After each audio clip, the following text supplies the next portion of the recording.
Hello and welcome to another episode of Giant Mess, the sloppy sports and entertainment talk show about the New York Giants, the New York Mets, movies, comedy, TV, and a whole lot more. It's hosted by a giant mess. That's me, the Real Cinch Neal Lynch. I'm a plump and furry Irish-Italian-American who graduated from a Catholic high school but isn't Catholic, went to a college known for producing doctors and lacrosse players, and then became neither. What am I doing now? Well, I'm a little bit of everything. A father, a son, a brother, a cousin, you name it, I am it. Blogger, vlogger, podcaster, content strategist, blah, blah, blah, blah, blah. The list goes on and on. You can leave me a voicemail at 862-BIT-1986. That's 862-BIT-1986. I'm also on Facebook.com/giantmess. Real Cinch on Twitter and Instagram. That's RealCinch. You can also find me on YouTube. You can see all the good facials, as I like to call them, the facial expressions that I deliver that you can't get from the audio experience. So check out the video one time for me and smash the subscribe. Whew. You can subscribe to me on Apple Podcasts, Google Podcasts, Stitcher, Audio Mac, wherever you like to put audio into your earballs. I'm there. Trust me. On today's episode, this week's episode, talk about my trip to PA, Pennsylvania, widely considered an enemy state by New Jersey, to see the in-laws. My first time flying a drone. We'll also review season 1 of the new Amazon Prime comedy series Upload from the creator of The Office and Parks and Rec. We'll review the Netflix action flick The Old Guard starring Charlize Theron. And where do the Mets go after this sudden rash of injuries where it's now opening day? The opening game is tomorrow. I'm recording on the 22nd. I guess opening day is tomorrow, the 23rd. Mets start on the 24th, and everyone's just injured. So we'll talk about that. And then we'll finish up with Madden ratings, even though no one gives a shit. And how the Giants rank at 3 key position groups: defensive line, linebacker, and wide receiver. So with that out of the way, let's get into it. Let's talk a little bit about life. This past weekend, I went down to my mother-in-law's in PA. They recently moved out of their condo where there was a murder-suicide. It's not funny, but yeah, that happened. There was a murder-suicide at their condominium. And they said they had decided to move before this happened, but I'm pretty sure this was like, yeah, you made the right choice. You probably need to get out of there. Really hazy on the details, but it seemed to me like I like the condominium. I like the complex. I mean, it wasn't the greatest for hosting us, especially when we brought the baby, and I think the baby knows that. But seemed like a nice place, seemed idyllic, had a nice little pond with a fountain, had a sign out front that looked new and fresh, coat of paint on it, and manicured lawns. There's an HOA, cars in the parking lot looked up to code. I don't know. It just seemed like a nice place. And then we heard that, there was someone who suffered from a mental illness, schizophrenic, I believe, and had a beef with the neighbor, went down to, I guess, sell it once and for all, a duel that only one guy knew about, we're talking about Hamilton. It's like, Aaron Burr brought a gun and Hamilton thought they were just going to talk it out. That's just not what's going to happen. And then, the police came, I guess the SWAT team came, and luckily my mother-in-law and her husband were not impacted or affected at all. They heard it all happening. And so the gunman took his own life. But it's just scary knowing that can happen. I mean, I would never have thought in a million years that that quiet little condominium complex or whatever would ever see an incident like that. Not really a high crime area by any means. I mean, we're talking like Bucks County, I think. So that's just tough. And I guess it was all over like a dog barking. Something as simple as that. And, you know, how do we avoid this in the future? What's the lesson we learn? I don't know. I mean, you're supposed to alert everyone else in the condominium that there's someone that is schizophrenic and that they have to reveal that. I know there's some privacy issues, but schizophrenia is no joke. So you would think that you just gotta make everyone aware and so that they know how to handle the situation, educate them on it. And maybe that's just not what happened here, where the neighbor had a dog that was barking. The schizophrenic sufferer, would lash out or make it known that he didn't like the dog barking. And then the neighbor probably was like, go F yourself or something like that. Just handled it the wrong way, maybe. It's all speculation and hearsay and rumination. So, don't want to like assume anything really, but it's awful that had to happen. And I guess the wife had gone out or was at work or something. So her life was spared, but that guy was in full on, I'm going to ruin everything mode. So yeah, they got out of there. They moved. They moved to a new place, a much better place from a house standpoint. Not exactly the same kind of complex setup, but it's like a huge, big ass cul-de-sac. Just they live like on a circle. And they live on the end unit, which is great. So, and there's just tons of territory, tons of green, lots of lawn. I guess there's a farm nearby. And, a lot more space. There's an upstairs, with a nice bedroom for us. And we dropped the baby off there just to hang out while we did some adult stuff, just adulting, adult party style at my aunt-in-law's, my wife's aunt.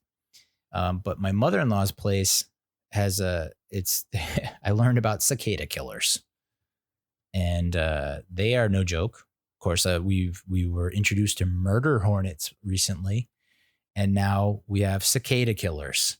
Seems like every single insect just gets a really badass name. It's like, hey, Washington football team, Washington NFL team. I think I got a name for you. Cicada killers or murder hornets. Just pick one. They'll do, my mother-in-law is deathly scared of cicada killers. They are, apparently the males are decent size, but don't have stingers. And then the females do have long ass stingers, which is kind of contrary to what with your definition or idea of masculinity and femininity. I don't know. But the females just go and stab the cicada with the big ass stinger, bring it back to like the hole in the ground. And then everyone just kind of feasts on it, I guess. And then they'll go and mate with a male. The male will die almost instantly after it's done. So, women talk, and I think, man, I mean, who runs the world, girls in the cicada killer world? But she's deathly afraid of the cicada killers. And, at one point we had to legitimately ask her, are you part cicada? I didn't even know cicadas were a thing around here, to be honest. I thought like big ass bugs that have long ass stingers that was like a Texas thing. That's like somewhere out in the desert, Australia, perhaps. You see all these pictures of like gigantic monster spiders. That's where I think cicada killers and murder hornets belong. But no, they're in your backyard.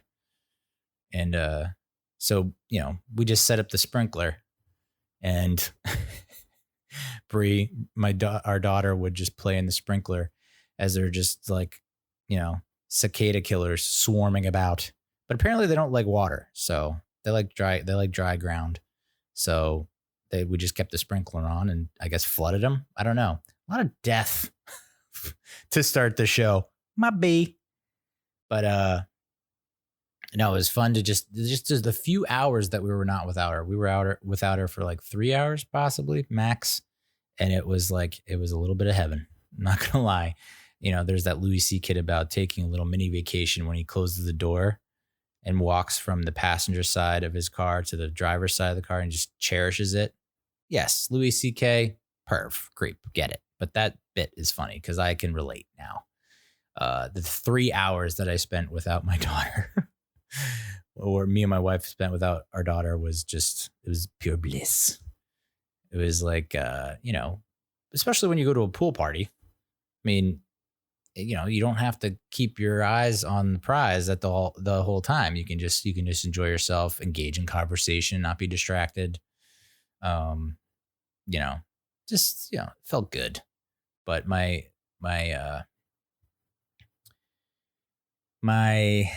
aunt-in-law, so my wife's aunt, bought a new place that they used to live in the Mercer County, New Jersey area, in a big sprawling kind of estate, in a big sprawling type of neighborhood. And it's almost like they helicoptered their house to, like, they just copied and pasted, Control C, Control V. They just copied and pasted into Pennsylvania, into their new place in Pennsylvania. It's insane. It's the same, like, you come around the bend, the house is on the right, just like it was at the old place. Big yard, long ass driveway, stone patio in the front. The houses, neighboring houses are the same. The layout, the design, everything is the exact same thing. I thought it was in Twilight Zone. I wasn't sure what to expect walking in there, but it was great. They have a pool with a little jacuzzi pool. Not gonna lie, a little on the warm side. Got a little bathtub feel from it. Wasn't as refreshing considering it was like 97. Real feel, 103. Real feel. Real feel is so funny to me. The real feel. It's the real, it's the real feel. It's the real deal. Feeling the real feel. It was up over 100, I think, 103 or something like that. So still nice to get in the pool and just lounge around and float. We got some killer pizza. I'm talking pizza sounds simple in theory. And we live in an area in Jersey where it's like, there are just a million pizza places around us. And we've ordered, and I got to tell you, step up your game. We're talking like floppy, soggy, it just doesn't hit the spot. Doesn't slap, as the kids say. So it was nice to get pizza, especially a white pie. Where are all the white pies at? I know, racist. I'm sorry. #BLM. But I like me a white pie. Do we need to put tomato sauce on everything? No. And oddly enough, each person ordered their own pie to kind of combat Corona somehow. So there's no cross-pollination, I guess. And so we all ordered white pies. And then the lady at the pizza place, when we picked it up, or when our host picked it up, said, you're going to need a red pie. You just need a red pie to balance out your palate. It's like, okay. I didn't know you could OD on white pies. Is that what we're talking about? No one touched the red pie, by the way. It's just sitting there all neglected. But I love me a white pie, and there's not enough pizza places in IMHO serve white pies. So we had a pie called Sweet and Salty from a place called Vince's Pizzeria and Tap Room, I think. And man, so good. Sweet and salty. Now, I've kind of sworn off pork products. Pig, and I know, if you knew me back in the day, you're like, you are a pig. You are what you eat, and you're a little piggy, Neal. And your little piggy ways, your piggy nose and your piggy mouth and your piggy, yeah, we get it. So, there were times, I would order a breakfast burrito from D's in Hoboken, and it would come with ham, sausage, bacon. So, that's just unnecessary, but I did it almost every freaking weekend. So, but there came a point where it's probably doing damage to the body there. And then I found out that pigs are super hyper intelligent, apparently, on level with the dolphins, maybe not as rapey. And I was like, I got to stop. I also met a pig in South Carolina. It's like once you meet the animal and go face to face with it and you pet it, you can't eat it after that. So it's like eating your dog, sort of. And now I actually want a pet pig. But yeah, we ordered it. The sweet and salty comes with bacon. Long story short, there's bacon on it. Once in a while, once in a blue moon, I'll partake because like, how do you pass up bacon? I miss it sometimes. So hopefully that pig died an honorable death. Maybe its intelligence will transfer to me by consuming its flesh. Is that how it works? No. But sweet and salty, you got the chopped up bacon, it's a white pie, and then they like drizzle some honey, and there might be some caramelized onions or something like that. So you got the sweet, you got the salty. Mwah. It was a crowd favorite. Everyone loved it. There's also like a pear arugula gorgonzola maybe type thing. That was pretty good. I mean, pear on pizza, who would have thunk? But it's actually pretty dang sweet. Even though I guess pears are not a summer fruit. I learned that they're a winter fruit. So, and there was like a whole explanation on Quora about how pears, if it's not in season, it's probably like some kind of genetically engineered monstrosity. Great. I got that flowing around in my body. I mean, we started drinking Mio again. I remember getting hooked on Mio in like 2010, 11, 12, because I just got so dang tired of the water tasting like nothing. I needed to drink the water because I was getting dehydrated, especially on this cottonmouth pill I'm taking. And so I said, we need the Mio. And not realizing there's like all kinds of eights and baits and syphils and driffles and 8F, chemicals in Mio. So I got that flowing around. I got the genetically engineered pear flowing around. It's like, I don't know. How do you gotta be friggin' like, those pilgrims, they live in PA. They're not pilgrims. The Ottomans. Nope. Wrong. The autistic. Nope. Wrong. You know what I'm talking about. They churn the butter. They build the houses. Amish Mafia. Those characters. They probably eat right. But I don't know how you do it these days. So there was that pear pizza, sweet and salty. And then there was probably one or two more. Oh, mushroom, the fun guy. And of course, my father-in-law ordered it. And I had to laugh because it's a dad joke. Every dad out there, as soon as you impregnate a woman, those jokes are just, they hit. It's like you release into the lady, and in exchange, you get an appreciation for dad jokes.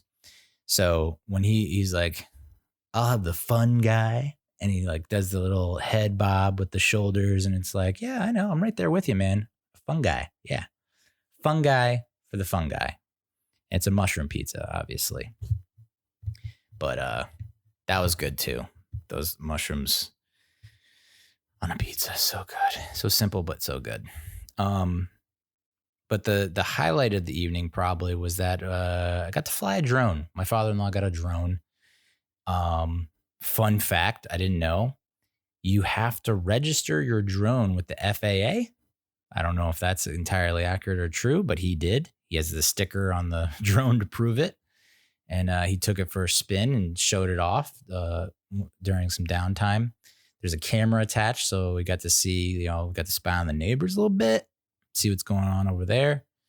And, some great aerial views. Apparently, like the app that comes with on the phone that you use to control the drone puts limitations on how high you can go. I was like, how high can you take this thing? Because I would think that, you could, is there any limit? Are there restrictions? He's like, actually, the app puts restrictions on it, and then he like leans in and starts whispering as if we're bugged.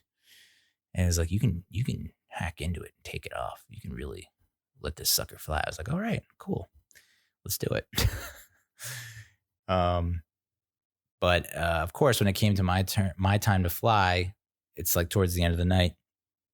And, we walk over to the open area of the lawn and he hands me the controls. And I was like, so how long do the batteries last on this thing?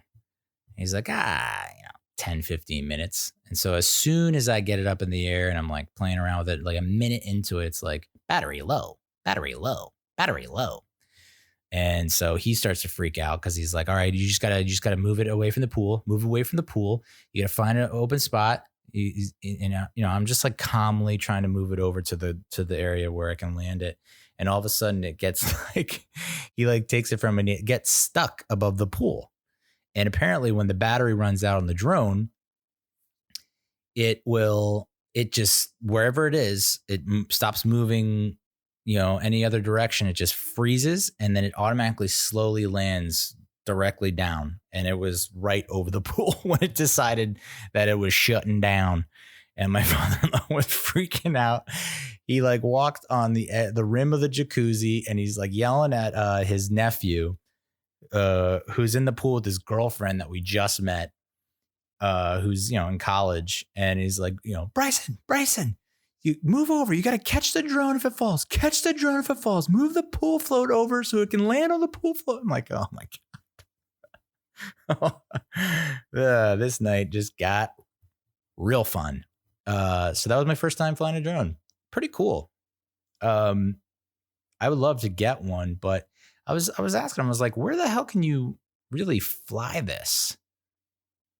I really want to like open it up, can you go to a park and fly it? Like there's a park by us. Can I just bring it to the park, open area and like have at it? And he's like, not really. And it's just like, ugh, I don't know. I can see the appeal of racing drones. Like he said earlier in the day, he was racing drones with his buddy. Ugh.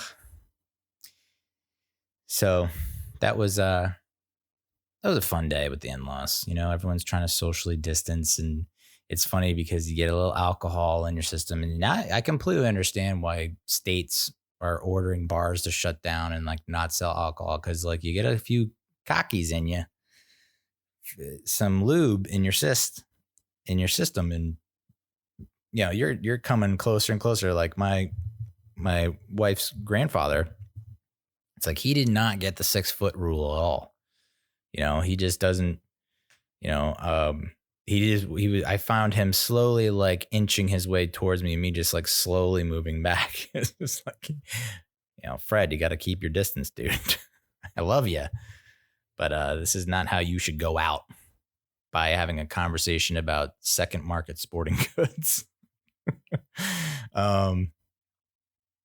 And then of course on Sunday, the next day, we went to the pool and had a hell of a time there. Good time. Of course, we were in the baby pool for like a hot minute before they're like, order.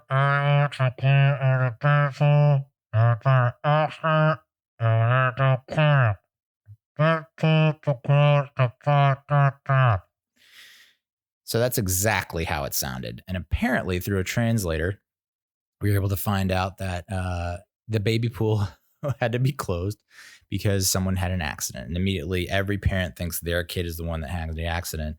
I didn't see the poop. Apparently there was some poop involved. I don't know. I didn't see it. But this was, we got there at like 12:30, 1 o'clock, 1:30 maybe. And yeah, they said we had to shut it down to clean. We'll be cleaning the baby pool until 5:30, dude. I want to say it was 4+ hours of cleaning for a little baby poop. That doesn't sound right. That doesn't sound right at all. But I don't know. Maybe they need to drain it. I didn't see them drain it when we were there. But so we were relegated to the big ass adult pool. And we know from experience that anytime we bring the little, less than 2-year-old daughter into the adult pool, she thinks she's Phelps. She thinks she's Michael Phelps. And she just like, I carry her in and she immediately pushes us away and tries to do like butterfly down the lane. And it's just like, yeah, nah, you don't got it just yet, lady. But luckily my wife remembered that she had the floaties, kind of like the vest. It's like the vest that goes around, but also the floaties on the arms. And we threw that on her and she was good to go. Jumping in the pool and, I was able to swim around. She did squeal when, I guess, it's very easy to roll onto her back. And she, she was turtle-like in that experience, squealing, not comfortable being on her back. So not a backstroker, more of a freestyler. But she did love that. Yeah, so that was the pool. And you know, this week's been fine, I guess. I do have to say one thing before we move on to upload and reviewing that. And I wrote this note when I was in a. This happened today. We haven't been to the grocery store in a while, so we're running low on the goods, on food, on inventory. And so we don't really have anything in the way of lunch here. I mean, I guess I could fashion something together, but I've been bootstrapping it the past 2 days. I mean, I went through all the frozen meatballs we had left in the freezer. Like I wanted something else for lunch. Jersey Mike's sent an email. It's a coupon, $2 off. I got the wife on board. We decided to order through the app, have it delivered. You think I would learn my lesson, and I don't learn my lesson. I don't know why.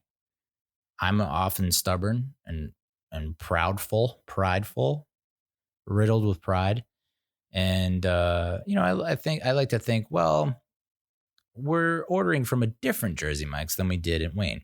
Basically, every time that we've ordered delivery through the Jersey Mike's app, they have royally fucked it up. And it's hard to tell who's to blame, but I think because DoorDash actually handles the fulfillment of the delivery through the Jersey Mike's app. So the Jersey Mike app is just a big, beautiful branding like window display. Jersey Mike's apparently doesn't do shit with that app. They just slap their name and logo on it, provide their menu, and DoorDash handles the rest. So it's really just like ordering through DoorDash, but like Jersey Mike's pretends like it's their app. The order has been fucked every single time. Fouled up, screwed up by both parties. And I've yet to get a refund for any of those fucked up orders, even though I contacted Jersey Mike's and DoorDash every single time. What ends up happening, well, when we were in Wayne, we would order through the app from the store. And apparently there are 2 Jersey Mike's stores on the same road within like a mile of each other. And the DoorDasher would go to the wrong Jersey Mike's, say, there's no one here, not contact us, and just leave.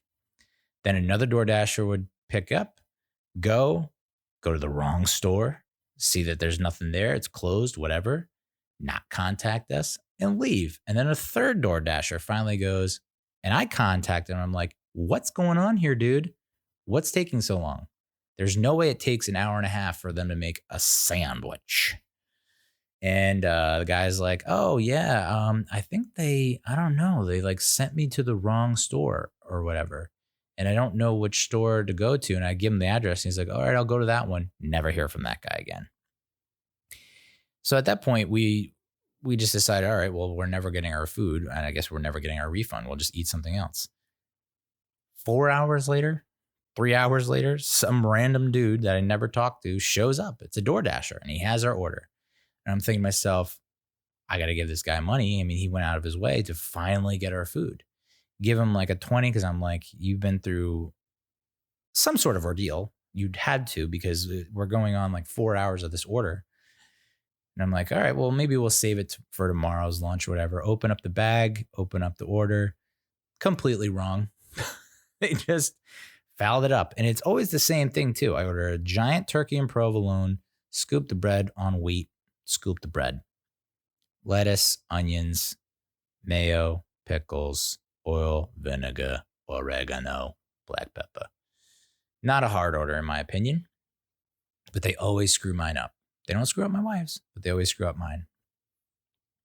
Instead of getting that, I got, instead of getting the turkey and provolone like I like, a fucking monster, sloppy, soggy, disgusting, gross tuna sub.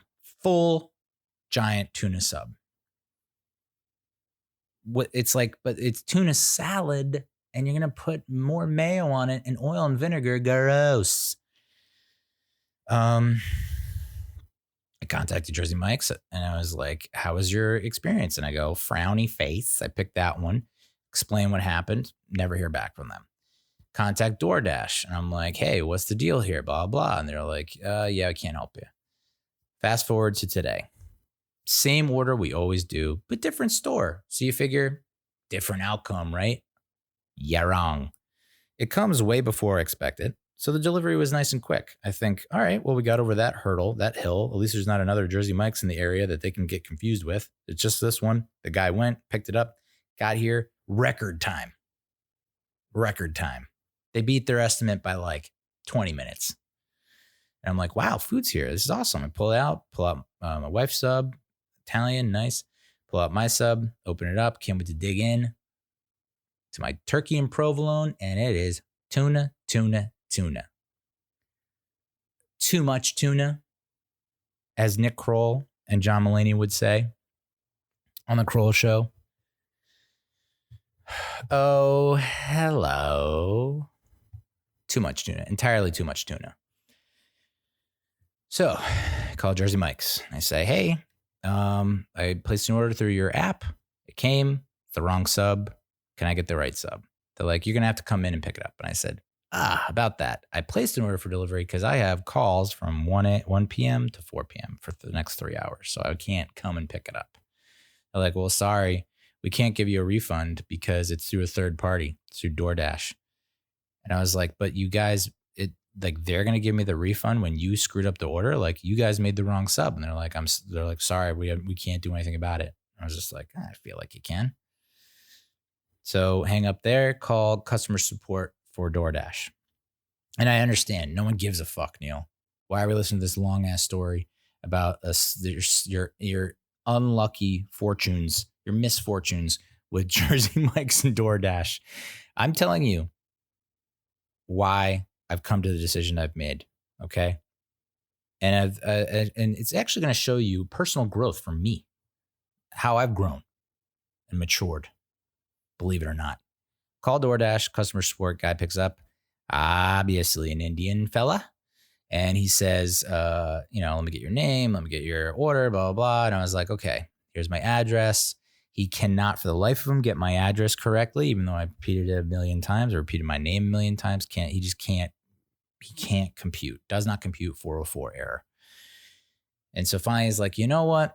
We're going to send you $100 rewards card, shopping rewards card for that you can spend at Walmart or Target, blah, blah. And I'm thinking to myself, I mean, $100, yeah, that's nothing to sneeze at. Thank you very much. And I showed my gratitude, even though it's like, that doesn't make up for the fact that I have this tuna sub and I really want my turkey and provolone sub. And it's like, I didn't get the order right. Like, blah, blah. And so we go through this whole spiel with me like having to spell out every single freaking word I'm saying. And he's like, all right, well, I'll have that to you. It should be there in like 2 to 3 business days. You just have to pay $5.99 in shipping and handling. And I lost my marbles, bro. You can't do that. And I understand it's not in the long run, in the grand scheme, yada, yada, yada, not a lot, but you can't do that to me. You gotta let me know up front, because after I've been through this whole ordeal, calling the store, calling you, like having to smoke signal everything to you, sign language style through the phone to get you to understand what the hell I'm saying, you can't hit me up with the $5.99 shipping and handling. After the store, this is what is so crazy. The store fucked it up. Far be it from the guy, the DoorDasher, it's not his fault. He's just picking up the order. The order is wrapped in paper in a bag. He basically goes in, says this is the order, grabs the bag and goes. So it's understandably not DoorDash's fault. It's the fucking store's fault. But yet I got to call DoorDash and that they try to give me this shopping card, $100 that's not for Jersey Mike's or for food that I like through DoorDash. It's through these other stores that I never go to. And then you're going to hit me up with the $5.99 shipping and handling. And I dropped an F-bomb and I dropped an S-bomb. And he went completely silent. That's the first time. And I've had a lot. It feels like every single customer service call I've ever had has gone very poorly. And it doesn't start off like that. I go into it thinking, all right, All I have to do is explain the situation. That's all I have to do. Explain the situation, and they'll be able to help me. Not a big deal. I'm sure they've had worse calls, and it always devolves into something awful because the frustration just mounts and mounts and mounts and just boils over. Just boils. And that's what happened here. Profanity-laced tirade for a hot minute. Just like, how the fuck you do the blah, blah, blah, blah, blah. And I think he either put me on himself on mute, put me on mute, or something, because I didn't hear anything for like a good 10 seconds after I stopped. And I was like, I'm done with DoorDash, and hung up. I mean, they lost one customer. I think they'll survive. But my note here is fuck Jersey Mike's and fuck DoorDash. Commencing boycott now. So yeah, I immediately deleted the Jersey Mike's app from my phone, and then I deleted the DoorDash app from my phone, and then I crafted and drafted a vile tweet on Twitter that was a call to arms for other people to boycott Jersey Mike's and DoorDash. Like, here's my experience. Here's why here's what you need to do to make Jersey Mike's and DoorDash come to their goddamn senses and figure it out. Because if you're going to charge a $4.99, $5.99 delivery fee, service fee, and on top of that, another $2 or $3 for a delivery fee. If you're charging me $6 to $8 just to get this freaking order right, and you can't get it right every single time. I mean, this is the third or fourth time. I didn't even tell you about the other times that they messed up, but it's pretty much the same thing every time. Darky and provolone, me want, me get tuna sub. Me no like tuna sub. I mean, I'll still eat it. I'm fat. What can I say? A little piggy. But they figure it out. And I think I figured it out. So the boycott, I think I'm going to continue the boycott for now. But when my workday was over, hopped in the car, took the just dripping, sopping tuna sub, giant tuna sub with me, with the receipt and the name on the bag that it comes in, took it, drove it to the Jersey Mike's store down the street, and walked in and said, hey, I placed an order through the app. And they go, well, yeah, we know who you are. We know who you are. We're very sorry. We'll make the sandwich for you. We're very sorry, but we can't do anything. Like, we can't, it just won't let us into the system to give you a refund. You have to go to DoorDash, blah, blah. And I was like, no worries. Because like, ultimately, I think I know why they messed up. And I think I know why every Jersey Mike's sandwich artiste is messing up. If you go into a Jersey Mike's and if you look at the menus are the same across the goddamn board. They are ordered the same way. The layout is the same way. It's a chain, okay? You look at the menu and the number 7 sub is turkey and provolone. It goes 8, then there's like a 9 below that, and then 10 comes below 7. So if you're a sandwich artiste and an order comes in, and this is on Jersey Mike's, to be honest, the order says giant 7 or giant 13 or giant and the number. You got to stop that. You got to put the number, and then you got to put a little something at the end that lets the guy know, hey, turkey and provolone. Giant 7, turkey. Giant 10, tuna. Okay. Instead, it's just giant 7. So I can almost picture it. The sandwich artiste you can't expect these people to memorize all these freaking numbers. I don't care how long you've worked there. You're not, especially if you're new, you see 7, you're automatically going to look up at the menu and see what a 7 is so you can actually make it. And what happens in my mind is when they look up, the first thing they see is tuna, and then they see the number 7. So they're associating tuna with 7. It's that simple, folks. I cracked the goddamn code. And I think it's because I've watched National Treasure. I think that really helped me recently, 1 and 2. I think that helped me figure it out. Just follow the math, And I even said that to him. I was like, I think this is not the first time this has happened. It's happened a couple times. And I think it's something to do with the app or maybe the menu, because tuna, see that? It's wrote below 7. So I think you're looking at tuna. You're seeing 7. And that's where the association comes from. And they gave me a coupon for a regular sub. So it's like, it expires in September 30th, 2020. The boycott will probably go until September 30th, 2020. 2020. And then the boycott is back on.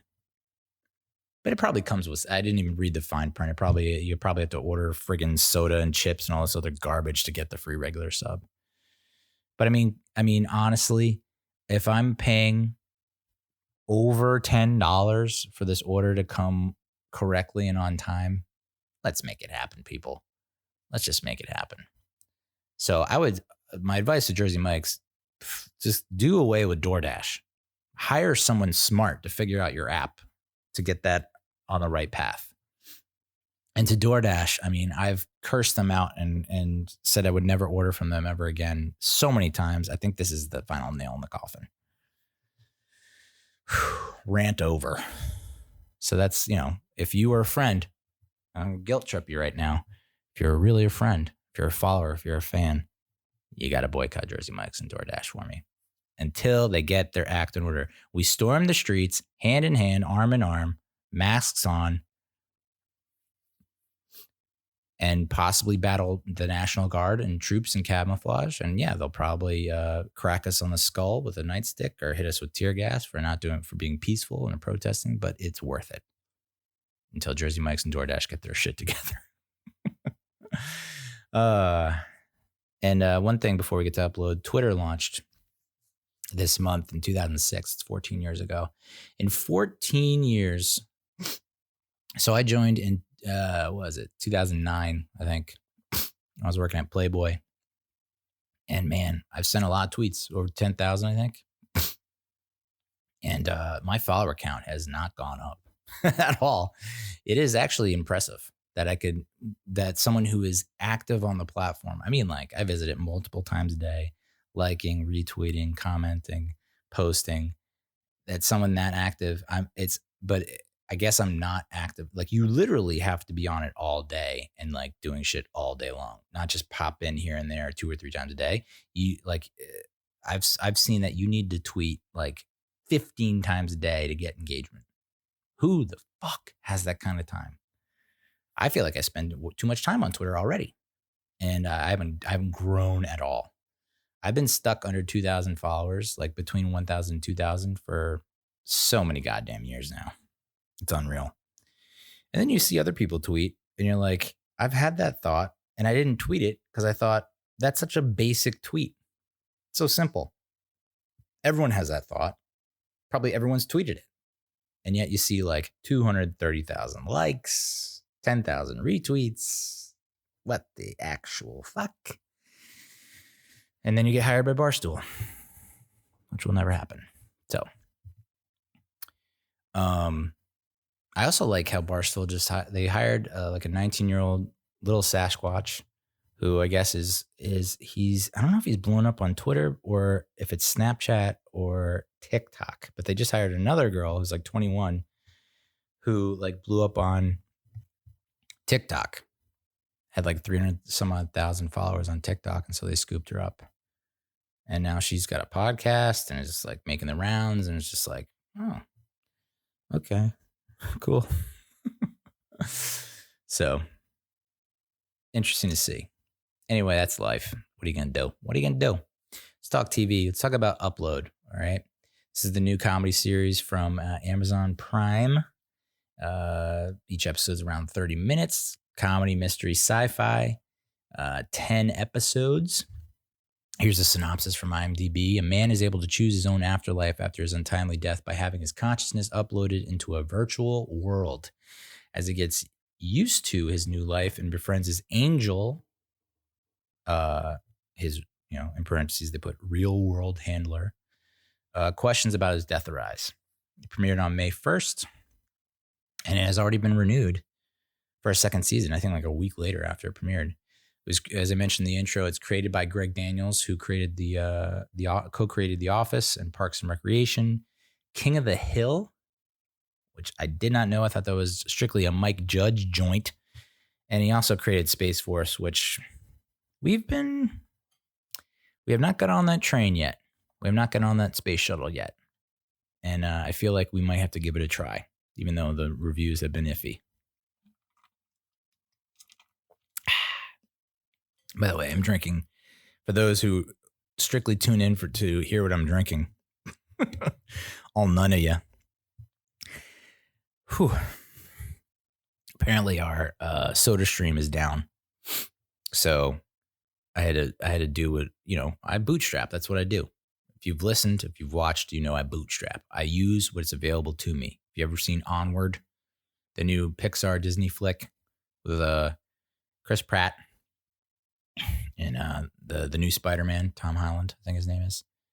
You got to use in a quest that you use what is available to you. So I mixed 3 shots of Tito's vodka, gluten-free, with we don't have SodaStream. So I just poured like almost an entire White Claw in there. So that's what we're dealing with. It's just straight gasoline. Gasoline. Yeah, so I'm breathing fire right now, dragon style. Yeah, so I mean, what hooked us was Greg Daniels. I mean, that's what I don't think, if his name isn't attached to this, I don't know that we're gonna watch it. I know that's, we'll get to the critics' response and ratings in a little bit. That certainly helped as well, but hearing that was from Greg Daniels was the selling point for us. Robbie Amell as Nathan Brown, the main character, 27-year-old computer engineering grad, newly deceased computer programmer, uploaded to the digital afterlife community known as Lakeview, which is paid for, all expenses paid for. The account owner is his girlfriend, who he doesn't seem to like at all. So I thought that was interesting. Again, we talked about this with the morning show. I don't think this got off to a hot start, in my opinion, this series, but it grew on you. And I think it's mostly because of this next cast member. So Robbie Amell, he does a good job. He does an okay job. I think it's tough because he's positioned as such a douchebag when you're introduced to him, and it's like pretty unlikable. But they did this little sneaky thing. The producers, the writers, they do this little sneaky thing that prevent you from completely going overboard and just turning it off and just turning away from the show. They show him with his family, and they show him with his niece, whose name is Nealâ, which is heaven backwards. Fun fact, just trivia'd your ass. So they plant these little seeds here and there to let you know he's not a complete, total asshole scumbag. Little things they do while he's alive. Because if they don't do that, I don't know that you're really staying tuned in for this. It's like, oh, here's this D-bag, and then here's this awful girlfriend. Who am I rooting for? But even the girlfriend, as you're watching the series, starts off one-dimensional, but you get to see that, ultimately she's not as bad. She's not this evil Cruella type character that she was made out to be in the beginning, and that there are reasons why you can see why the guy stuck with her, other than her looks and sex appeal, that she has a side to her that is appealing.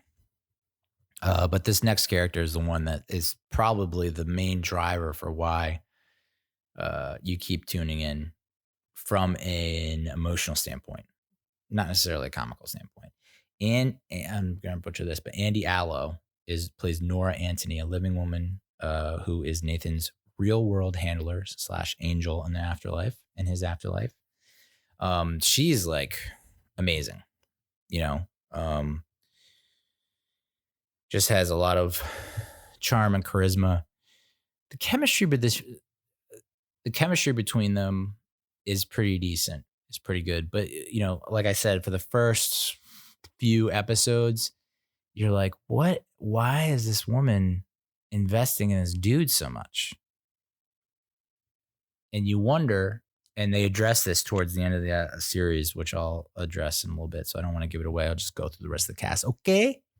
Allegra Edwards as Ingrid Kanterman. This is Nathan's girlfriend, who is intimidating and imposing figure. Just like tall, attractive, somewhat angular, and is you see later on the series why she is the way she is, because her family is just the worst. So it's kind of hard to not be that way when you're just submerged in it. But this is a great example. Her character is a great example, like I was saying, of why this series is above average and why it is good and you should watch it all the way through, is because you get to see, her become three-dimensional over the course of the series. You get to see, her fears, her wounds, her blocks, her limitations. You get to see depth. You get to see that, there's some suspicions and doubts about her intentions, but then you see that she's somewhat honorable in a sense, and that, maybe it doesn't translate or come through just because of her upbringing and because of, how she was raised, her lifestyle, all that shit. Zainab Johnson as Alicia, who's Nora's coworker, who is Luke's real world handler or angel. Luke is the former Army corporal. He lost his legs in war, but in the afterlife, he got them legs back, and he tries to befriend Nathan. And knows a lot of I don't know about that. Knows a lot of cheat codes. I mean, yeah, he did know the one cheat code. I guess he knew a couple of cheat codes. Yeah, I didn't realize that. And I liked Luke for the most part. He's okay. I hope that he's able to. Yeah, I liked him. Some recurring characters: Jordan Johnson Hines as Jamie. That's Nathan's best friend and business partner, who is suspected of possibly murdering Nathan. What? You can see like a lot of Nathan's memories have been like distorted or erased or damaged. Before, or like, I guess when he was uploaded or before he was uploaded, after he was uploaded, by some hidden figure, possibly either someone who works at this upload afterlife company or someone who's hacked into it. And there's a nice little revelation towards the end that well, it's just interesting that in this afterlife, and this is not the first, series to address this or first program to address this. I guess it was, I think I read in the IMDb trivia that this was something that one of the first instances of this kind of premise was in Philip K. Dick's book. And I can't remember. It's a very short title, Inibike or something like that. I don't know. Philip K. Dick, man. Whew, what an impact that dude had on sci-fi, huh? And so uploading your consciousness to the afterlife, which wasn't there like the Johnny Depp movie called Transcendence or something like that, where you upload your consciousness to the afterlife? Did not do well. I think that bombed hard. But, there's obviously other examples of like uploading your digital consciousness in the afterlife. I don't know. For some reason, Avatar came to mind, but that's not it. And there was also that movie with, was it Ryan Reynolds and Kevin Costner? Where like Ryan Reynolds dies, but then his consciousness is put into Kevin Costner's head, who's a criminal. Well, we're getting off track here. The point is, I don't think anyone's taken the comedic route. And we'll get to some comparisons in some of the top critics and what they had to say. Chris Williams, who is actually Vanessa Williams' brother, fun fact, as Dave Anthony, Nora's father. He does a did a pretty good job, as the kind of loving but somewhat authoritative father who has vape lung. So I thought that was an interesting little, instead of like having lung cancer from smoking ciggies, you got the vape lung. So the series takes place in 2033, which is 13 years away. And to think that all this shit's going to go down in 13 years, kind of mind blowing, kind of scary. But, you know, at the same time, we thought we were going to have colonies on the moon by 1978. So I don't know. Still, you think about like, okay, you want to go 13 years the other way to 2007. I think the iPhone like just debuted maybe that summer, that summer 2007. Like I don't like you couldn't, there's a lot of things you couldn't do in 2007. Lots changed in 13 years, so I can only imagine what 13 years from now what will happen. I'll be 52. Holy macaroni. I don't even want to. Nope, don't want to think about it. Owen Daniels as AI guy, an employee at Lakeview who serves multiple functions. This is like the redhead guy. My wife made a very interesting, insightful point that I don't think a lot of people maybe picked up on, and maybe it's an inside joke. I don't know. But how about the fact that Owen Daniels, the AI guy, is a redhead? A slur for redheads, I believe, something derogatory that is not viewed kindly, but maybe they've adopted that a word that only they can use, the G word, ginger. I don't know if I'm allowed to say it. But at one point they say the AI has no soul. And the guy playing the AI guy is a redhead. And often people say that redheads don't have souls. I don't know if that was intentional. My wife picked up on it. Very subtle joke, I guess. Very clever, devious, twisted joke. If that's the case, bravo. Andrea Rosen, who I believe has a podcast that does very well, plays Lucy Noor's boss at Horizon. She's like needs more screen time. She's a little bit reminiscent of Alice in Workaholics, just a tad. And I think that her character, there's more to explore with her character instead of just being this. And you got to see a little bit of it with the holiday party. And I wish they would just maybe soften her up a little bit. I mean, who knows what their plans are for her? Maybe she's in on this whole scheme against Nathan.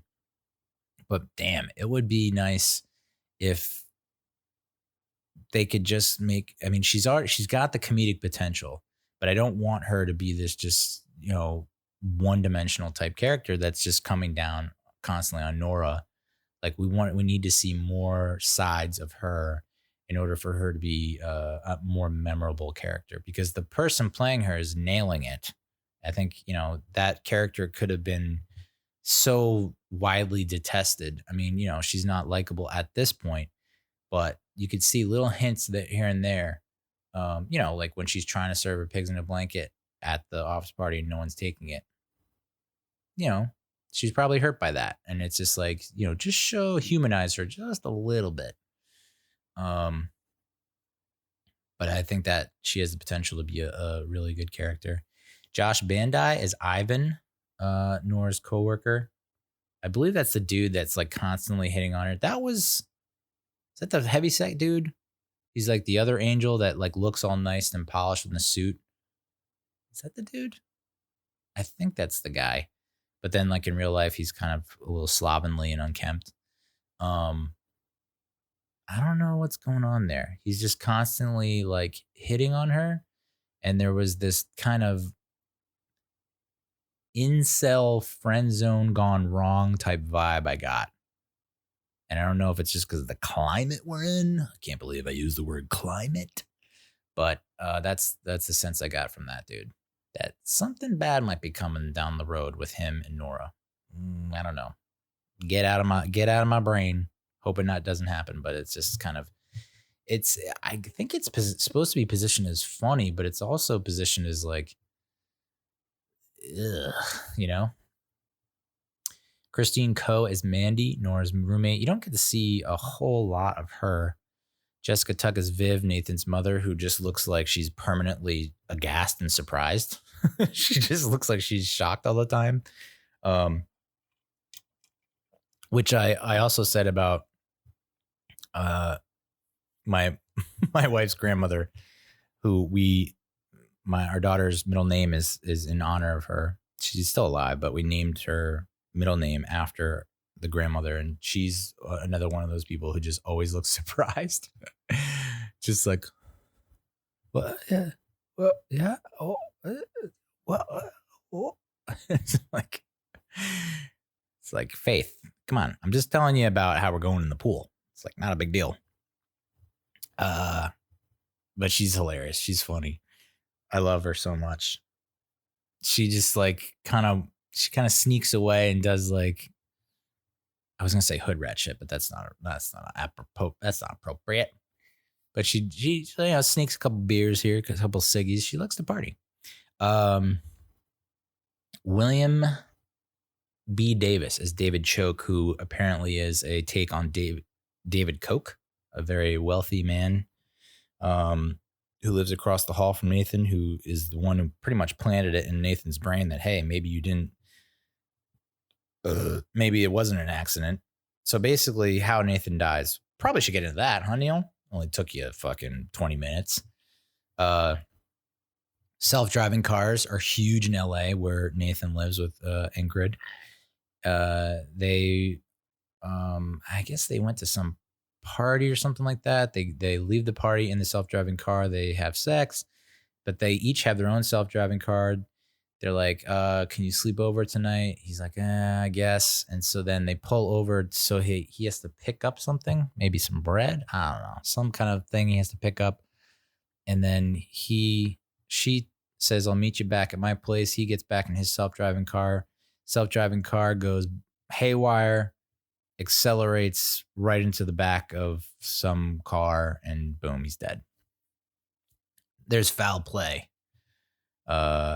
As David Choke suggested, there's foul play amidst, and maybe you were murdered, possibly. So it becomes, there's of course the romantic sparks between Nathan and his angel Nora, but there's also this whodunit angle to it, like who killed Nathan.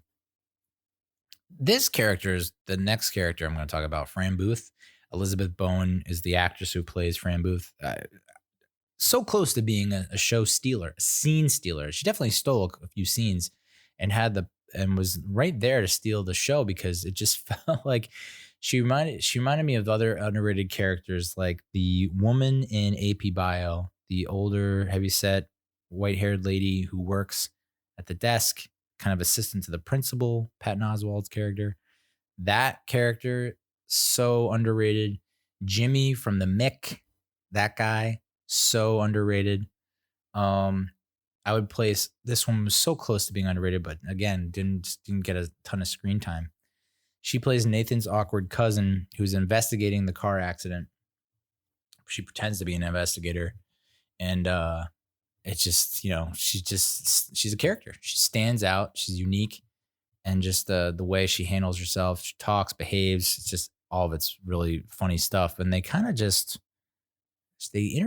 interwove her here and there, but I could go for another extra helping of that, second helping, a little extra dose in season 2. But I have a feeling that she did not make it as season 1, if I remember correctly. Spoiler. The niece, I don't get the niece at all. Chloe Coleman is Nevaeh, Nathan's niece. I didn't follow that at all. I don't understand. I mean, she seemed to be, she's just a plot device, it seems like. We first see her, and it's to kind of make Nathan more likable, more relatable when she takes him aside and they practice old school classic dance, and it's all like break dancing and hip hop R&B from the 2010s, 2000s, I guess. And that was to show Nathan's fun side, or like how he's maybe family oriented, or he's good with kids, And And then we see her again as a plot device with Ingrid. And I think that was to show that Ingrid does have a soft side and that she, does have feelings and empathy and sympathy and all that jazz. So that's the old kid plot device. Cute kid plot device. Julian Christopher is Ernie, Horizon therapist, whose avatar is a Labrador Retriever. Interesting little twist. Reese Slack. That's such a young Zoomer name. Reese Slack. As Dylan, a child who lives in Lakeview after falling into the Grand Canyon and has been trapped in the form of a 12-year-old despite being uploaded 6 years ago. So that's kind of the deal. Whenever you die,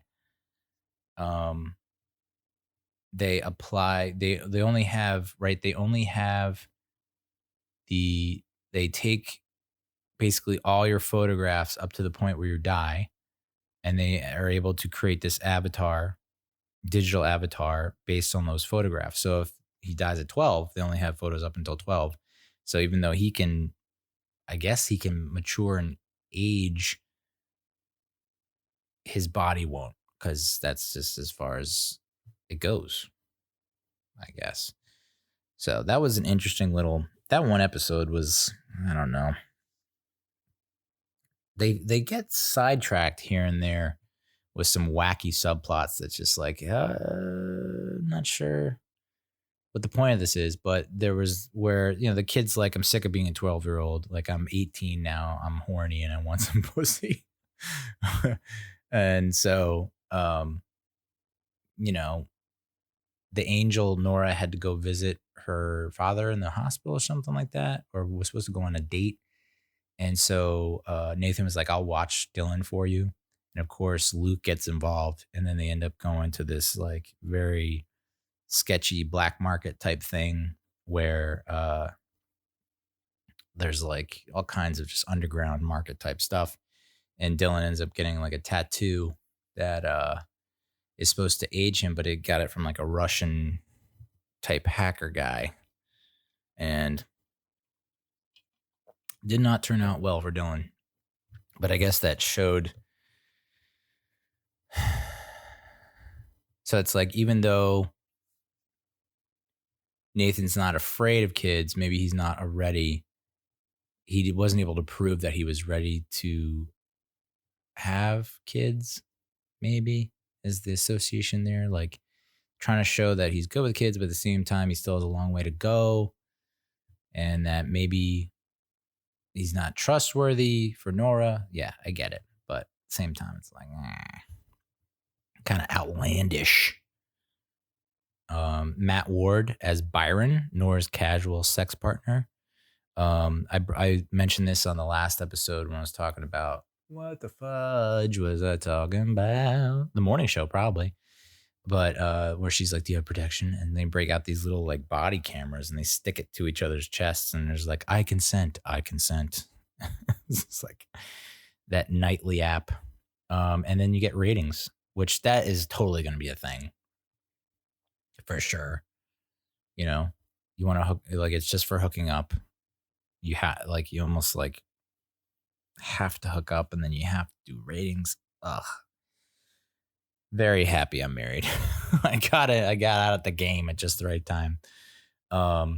Even Byron, though, I would put Byron on the same level as Ingrid. Ingrid is someone that they could have just said, here's the evil girlfriend that stinks and is like holding Nathan prisoner and captive, and that's it. But instead they fleshed her out, gave her a little more color. Same with Byron. Byron could have just been this one note type of dude who's just like there for Nora to kind of fall into her bad habits, fall in her old ways as like a safety net. And instead they kind of a little bit fleshed him out and just said, he actually catches feelings for Nora. And like he says, he doesn't want to do this one night stand app anymore. He wants to be in a relationship with her. And she tells him no. And he's just like, I'm hurt, but I'm going to keep trying. And that was a nice little moment. It's like they could have just like brushed him aside and been like, you've been of use to us. Thanks. Especially after what he did to her, giving her such a shitty rating the first time they hooked up. They could have just like swept him aside, but instead, there's some interest there. Barkley Hope as Oliver Kinnerman. That's Ingrid's father. Yeah, he's a real, and his real name is Barkley. Interesting. Yeah, he's the real villain of the show. Yvette Fisher's Batia, Nora's coworker. That Batia, yeah. There's some good comic potential there. I don't think they fully have embraced it yet, but they've set it up so that she's like could be like the Creed of this series. Just like super mysterious, foreign accent. I don't know, Russian, something like that, Middle Eastern European type accent, maybe, with a lot of quirks and eccentricities that we didn't really get to see a whole lot of, but the little bits you did see, you're like, yeah, there's a lot there to unwrap and unbox. Hilary Jardine as Mildred, Ingrid's grandmother, who's at Lakeview. Her avatar is based on a very old black and white photo. She appears in black and white, although she's like looks blue sometimes. I don't know what was up with that. She ends up hooking up with Luke, which I thought was a nice little. That was a cool little twist. She's like into men in uniform, and he's like all about it. Scott Patey as Josh Pitzer, an executive hoping to buy Nathan and Jamie's software. So yeah, the plot against Nathan. So this Lakeview place, it's kind of like they call it, I guess, a freemium digital afterlife, which is totally going to happen if it does happen. Not sure when, but like, hey, you can go here for free, but everything is going to cost you. Cost you to eat, cost you to swim, play, blah, blah, blah, blah. Everything, you just rack up money. So even in the afterlife, capitalism rules. And so, Ingrid's family, because they're so rich, or Ingrid, because she's so rich, because of her family's wealth, is able to pay for a lot of for Nathan to do a lot. But there is the area, I guess, in the basement where they call them the 2 gigs, where everyone doesn't have that luxury and a deep wallet or fat bank account to constantly spend on stuff. So that's where the 2 gigs live, where once you run out of your data, I guess, it's like a limited data plan on your cell phone. Once you run out of that, you just freeze up and you don't do shit. You just freeze. And then once your account is refurbished or you get some money in that account, you're back up and awake and doing things. But Lakeview isn't the only digital afterlife community. There are plenty of others, which we explored when Viv was like, we got to get you out of, that's Nathan's mother, was like, we got to get you out of Lakeview, and we got to explore your options because you just can't be there anymore. You can't be under Ingrid's thumb because she's kind of, she has the power over you. And so you got to see and that's the other thing about this, which we'll get to with the critics. The critics, one of them mentioned it, but there are all these corporations have merged in the future, and there's some interesting mergers. But so what is the critics' consensus? Oh, I guess the digital afterlives. What are the other ones? There's one where you're just in the middle of Africa, and he's like, you can actually smell. It's like the Nat Geo one. It was Nat Geo plus a couple other corporations. And it was like, you can actually smell the elephant dung, and you can hear the laugh of the hyenas constantly. And then there was another one where, I don't know, I can't remember. Damn it. But they were good. The critics' consensus, though upload at times suffers from tonal overload, witty writing and a winsome cast make it an afterlife worth living. Agreed on the witty writing, agreed on the winsome cast. I don't even know what tonal overload is. I need that explained to me like I am 5. 87% of critics gave it a favorable review with an average rating of 6.93 out of 10. 87% of the audience gave it a favorable review with an average rating of 4.35 out of 5. And I would, I'm right there with you. Yeah. I think I gave it a 7 out of 10. or a 4 out of 5, in that range. Definitely above an 80, but definitely not 90 plus, in that 80 to 90 range. One top critic said it's probably not as good as The Good Place, but it's got plenty of laughs and ideas to make you think. I would agree with that. In a sense that the comedy is not like, I feel like Good Place, you're getting an attempt at humor every minute, just about, feels like, while also presenting, each episode of The Good Place presents a new philosophical crux, I guess they would call it, philosophical debate, struggle, conflict, philosophical struggle. Almost every episode in The Good Place is like that. I would not say that for this. So the comedy is at a kind of a slowerish pace. I think there's a more serious tone to upload. It's more like dark humor, black comedy. And right on cue, the next top critic said it might be The Good Place, but less philosophical, or Forever, but less in control of its tone. I don't know what Forever is, so I got to check that out. I think that might be another one on Amazon Prime, or the Black Mirror episode San Junipero, but unfortunately just not that good. Dude, I don't know how you ever top San Junipero.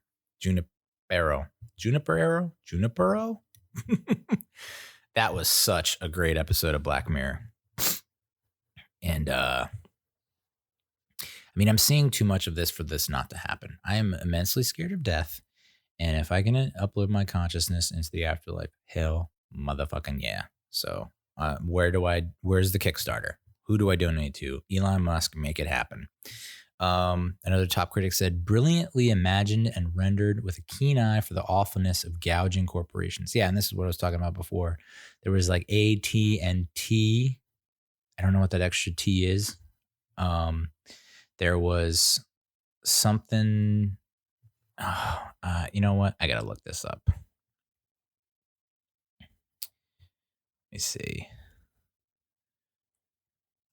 Operations in upload.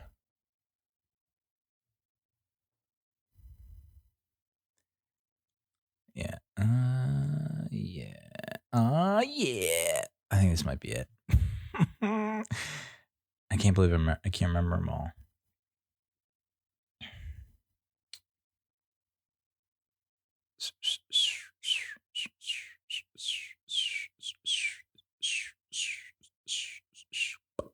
Oh, Panera Facebook was one. Oscar Mayer Intel was another one. There's some interesting combos here. I think Taco Bell had a partner with some. I can't find it. But those are always good for a laugh.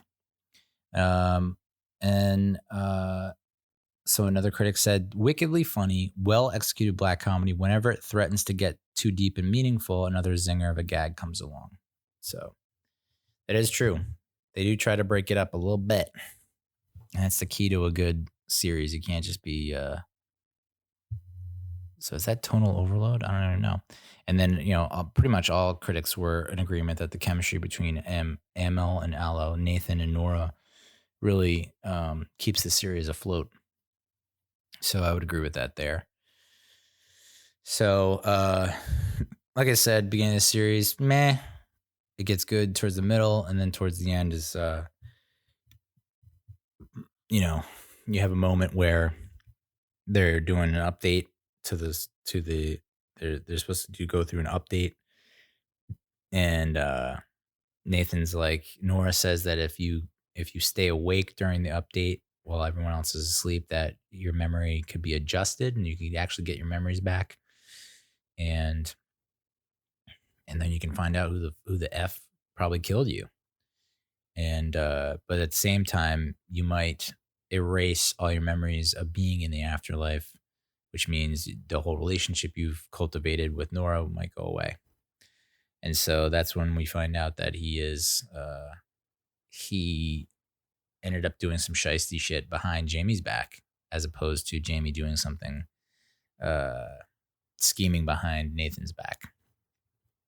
And that's when Nora kind of like doesn't like who he really is. But, he's grown and developed in the afterlife, and he's embarrassed by, his actions, cutting a deal basically with Ingrid's father to sell him a bit of the code that they were using in their Freon. So that was like the point was these freemium afterlives are expensive. And so he wanted to create an afterlife that didn't suck, that was free, and doesn't come with all the limitations that you get with a lot of these freemium afterlives. And so it would have been groundbreaking, would have been amazing, would have been something that would have been more accessible, not as exclusive. And it was taken away from him because he sold that code to Ingrid's father. And Ingrid's father, I think, is behind that new afterlife service that's called Freon, which essentially is beating Nathan and Jamie's company to the punch. So I'm invested. I'm in. The one thing that was really weird was the fact that there are no like smartphones. People just kind of go like that with their hand, and then there's basically the smartphone appears like in their hand, and you could see like FaceTime like that. And then if they just want to do audio only, they close their hand like that. What does that mean? I feel like they need to explain it. That's going to be like, it's hard for me to wrap my head around just to accept that blindly like that technology. I guess you saw that in, what was it, the reboot of Total Recall, where they like, it's in like you dial, the keypad is on your hand, but like just to be able to go like that, I don't know. It's funky stuff. Like, is that a chip implant? What is that? Oh, and the fact that like you can communicate with the dead. Like Nathan is able to attend his own funeral, and everyone's gonna like say hi to him. It's like kind of sweet prospect. Would love to be able to do that. Yeah. So get on it, scientists. So that's Upload. I liked it, and I'm looking forward to season 2. Not sure when season 2 is going to premiere though. I guess 2021 at the earliest. I would imagine production got shut down due to COVID. So let's talk movies really quick. Let's talk about The Old Guard. Netflix original movie, rated R, 2 hours and 5 minutes, action, adventure, fantasy, released on July 10th. So that was probably a couple of Fridays ago. Synopsis is a covert team of immortal mercenaries are suddenly exposed and must now fight to keep their identity a secret just as an unexpected new member is discovered. Ooh. Directed by Gina Prince Blythewood, who directed Love and Basketball and episodes of The Bernie Mac Show and Everybody Hates Chris. Written by Greg Rucka, I believe it's pronounced, who also wrote the graphic novel that this is based on. And Charlize Theron is the lead character. She plays Andy, or AKA Andromaca of Scythia. That should give you a hint as to where we're going with this. Kiki Lane as Niall Freeman. Charlize, I mean, it goes without saying, Charlize is like an action star. Atomic Blonde, Mad Max Fury Road. I believe they're going to make a prequel about her character from Mad Max Fury Road. Furiosa. Sequel or prequel, I think. She was great in Atomic Blonde. I love Atomic Blonde. So, yeah, she's got the action game down pat. Kiki Lane as Niall Freeman, a former U.S. Marine who served in Afghanistan. She's been in Captive State, Native Son, If Beale Street Could Talk, and the upcoming Coming to America. I'm not completely sold on her. I don't know what it is. There's just something I'm not fully on board with her. I don't know. She and Charlize Theron had a pretty good fight in the airplane towards the beginning of the movie. That was pretty cool. And I mean, Netflix spared no expense with these special effects. I'll tell you that much, because when she breaks her arm, and then you see her arm healing and the bone going back into the arm, I was like, that is pretty cool. But there was one moment where it was very reminiscent of, like she and Charlize Theron kind of do that handshake from Predator when Schwarzenegger meets up with Carl Weathers, and they do that, like, which has become a meme that's gone so viral, and I love it every time I see it. But it's just like them doing the shake, the grip, where they're like flexing the fuck out of their biceps and their arms, and that we kind of got like a little bit of like the female version of that when Charlize Theron and Kiki Lane did it. I was like, I don't know if that was intentional homage, but I appreciate it. But yeah, I'm not sure what I need out of Nealâ to. I mean, you definitely, understandably, she has a character arc, right? And that character arc is she goes from unwitting Marine who's thrust into this kind of weird world where she discovers that she's got this, skill, ability, whatever, which we'll get to in a little bit.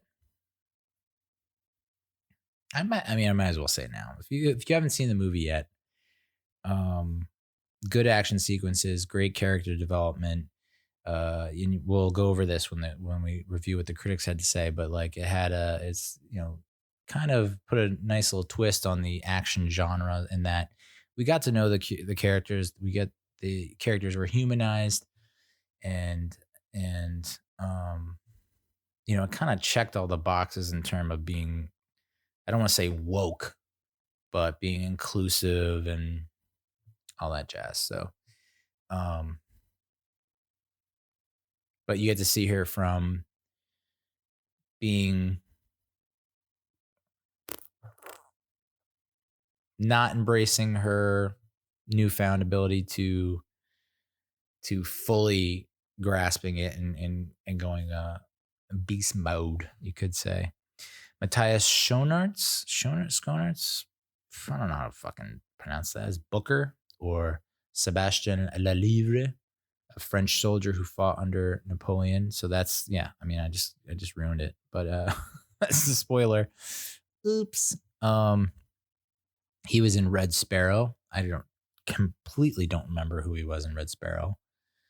Marwan Kanzari as Joe, or Yusuf Al-Qassani, a Muslim warrior, and Nikki's lover. This is the guy who was in Ben-Hur, What Happened to Monday, but he was also Jafar in Aladdin. So if you remember all the way back to probably August, September of last year, when I watched the new Aladdin at my sister's place down in South Carolina, and I gave a review of that. And I was not fond of Jafar in Aladdin. And I don't know. Maybe I was a little too harsh on that performance, because Marwan does a pretty bang up job in this one, I'd say. Luca Marinelli as Nicky, or Niccolo de Genova. He and Joe started off as enemies and then become lovers. That relationship was interesting. It's like, get to the spoilers in a little bit. God damn. Chiwetel. I don't know how to say this. Chiwetel Ejiofor. Yeah, I'm white. What do you want me to do? As James Copley, a former CIA agent grieving the loss of his wife. Chiwetel, he was Scar in Lion King. He was Doctor Strange has been in the Doctor Strange movies, and was in 12 Years a Slave. He's the lead in 12 Years a Slave. But here's another villain from the new batch of live action remakes of Disney movies that I didn't think worked. So the new Jafar and Aladdin, the new Aladdin, I was like, eh. And the new Scar and the new Lion King, I was like, eh. Um, so it's funny that they were both in the same movie together. It's like, hey, what are the villains that Neil doesn't fully like? Let's put them in this movie. Harry Melling as Stephen Merrick, a greedy CEO of a pharmaceutical empire, who I guess played Dudley Dursley in the Harry Potter movies. I never watched it. I watched the first Harry Potter movie, and that was it. But I believe this character is modeled after that dude who like, I don't know, what the hell was his name? Kind of young farmer bro who was like super into Wu Tang, but he ended up he price gouged or something. He raised the price of like EpiPens to an astronomical rate or something like that. Got in big time trouble. That's who I picture when I think of this character. Van Veronica Ngo as Quinn, who the actress was in Bright, the new Spike Lee joint, The Five Bloods, Star Wars Episode 8, The Last Jedi, who they go into a little sequence about, her place in history. And I was like, when I saw that, I was like, I wonder if she'll come into play later on. And we'll talk about spoilers in a little bit. But she's yeah, I'm excited to see what happens with her. And then you had Anna Maria Marinka as Dr. Mita Kozak, who we don't get to know a lot about her. She's kind of like just a scientist who's in it for the science, But, that's the thing. Like this Harry Stephen Merrick guy, which it sounds like Merck, which I believe Merck is a pharmaceutical company, monster pharmaceutical company. And Dr. Mita Kozak, I mean, and this is what they say makes for a good villain, is it's a villain who is relentless in their ways, great ambition, passionate about getting their way, but feels that their intentions are good because it benefits humanity. And that's what makes for a good villain. And I'm not going to say that this guy was a good villain, but both he and the doctor, they want to develop something that will ultimately help extend people's lives and also not reformat the brain, but will help prevent Alzheimer's and dementia and stuff. So it's like, pretty good intentions, just the way they go about doing it. And accomplishing that feat is like pretty sinister, y'all. The critics' consensus: the old guard is occasionally restricted by genre conventions, but director Gina Prince Blythewood brings a sophisticated vision to the superhero genre and some knockout action sequences led by Charlize Theron. 81% of critics gave it a favorable review with an average rating of 6.52 out of 10. 72% of the audience gave it a favorable review with an average rating of 3.76 out of 5. I would put it in that range. Probably closer to 72. I don't know. There were some times where I don't do this normally. My wife does. I don't. But I'm in it to win it. I'm invested in a movie. I put my phone down, face down, and I watch a movie from start to finish. And it's very rare that I will ever go to my phone during a movie. Can't remember that I ever really have. If it's a movie that's like on, I say on cable, but if it's movie I'm watching on an ad-supported cable network and it goes to commercial, I might check my phone and then I'm still checking my phone. It comes back on, something like that. Or it's a movie that I've kind of seen before, but I don't mind having it on the background. I might check my phone here and there. Never when it's a movie I want to watch and I've rented it or it's premiering or debuting on Netflix. I've never gone to my phone. I went to my phone once or twice in the first half of this movie because it was just like, it's just not clicking for me just yet. But I wasn't alone in streaming it. It was the top streamed, they said item. I don't know why they said item. I guess the top streamed program on Netflix over its first weekend. So I guess that when they say item, it must mean like all programs, like TV shows and movies included, all genres. And then on July 17th, this past Friday, Netflix reported the film was on pace to be viewed by 72 million households over its first 4 weeks.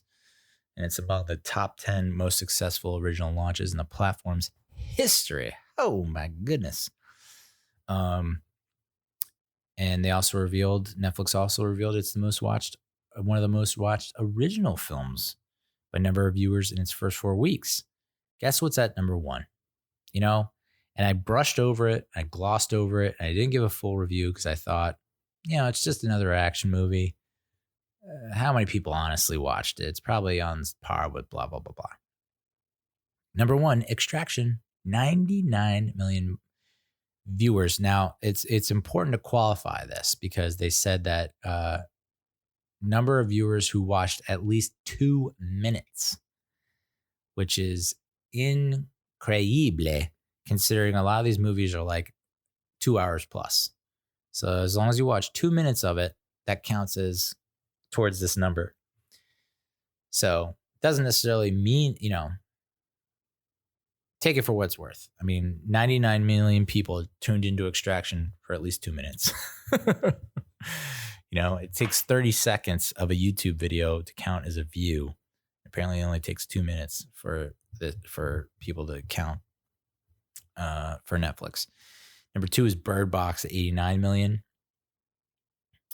Spencer Confidential at 85 million, which I have not watched that yet. And I've had friends say I should watch it for shits and gigs, and I probably should. I had a little bit of Mark Wahlberg, a little bit of Post Malone. I heard Elijah Schlesinger's in it. So maybe I'll give it a shot. Number four is Six Underground, which I reviewed with Ryan Reynolds, 83 million viewers. Number five is Murder Mystery at 73 million. And I can understand why, because that shit was everywhere for like a good month. No matter what the hell you watched, that was always like the next movie's suggested title. The Irishman, surprisingly, at number 6. I would have thought The Irishman would have been in the top 3, to be honest. TBH. Triple Frontier at 63 million. So I like Triple Frontier a lot. I like the soundtrack. I like the cast. Pretty much liked the plot. The cast. It's all good. Interesting to see that it's behind Spencer Confidential. Spencer Confidential really fucking crushed it. Jesus. And then The Wrong Missy at 59 million. So that's the one with David Spade and Lauren. No. But it actually looks kind of funny. We almost watched it. I think my sister watched it and she said she loved it. So I might have to give that a shot. But so, judging by those numbers and by the numbers I just gave you, Old Guard would fall right below Murder Mystery and above The Irishman, which is saying something because, like I just ran down the cast. Other than Charlize Theron, not a lot of big names. Chiwetel Ejiofor is a face that a very recognizable face, kind of like one of that guys. So what did the critics have to say? This is a story of a group of tired superhero soldiers going through the motions of saving humankind with an increasing level of frustration and quiet anxiety. So here's where the spoilers kick in, right? They're called together for a job. They want out. They don't think what they're doing has been working. And they get together and they say, well, we have this guy, former CIA. He wants us to track down this possibly imprisonment, child trafficking type thing in this, far off land. So we got to do this job. And, it ends up being a trap. They enter into this room. It's empty. Lights come on, and then they get lit up by all these soldiers. and you see them get lit up. I mean, bullets riddled with bullets, and they're lying there. It looks like they're dead, and then all of a sudden, they come back to life and they just fuck shit up. So you find out that these spoiler. You find out that these soldiers are immortal or partially immortal, as you find out over the course of the movie, and that they have the ability to heal wounds, and they've been alive for a long, long time.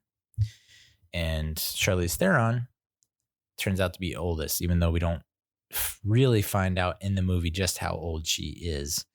But like, for instance, Joe and Nikki, the lovers. Joe was a Muslim warrior fighting on the Muslim side of things in the Crusades. Nikki was fighting on the side of the Christians in the Crusades. Started off as enemies and became lovers. Joe and Nikki, the Crusades, I don't know when they were, but they were a long time ago, thousands of years ago. And like their love is still burning strong. I mean, is that like the strongest relationship in human history? Possibly. Name another duo. You can't. That kind of thing. Like, holy shit, dude. I'm entering year 8. Is it 8 or 7 of my relationship?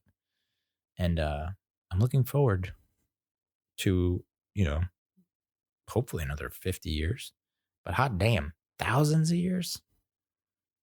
You guys still burning bright? More power to you. Holy crap. Booker, like, I gave it away, but Booker was fighting under Napoleon, so he's like thousands of years old.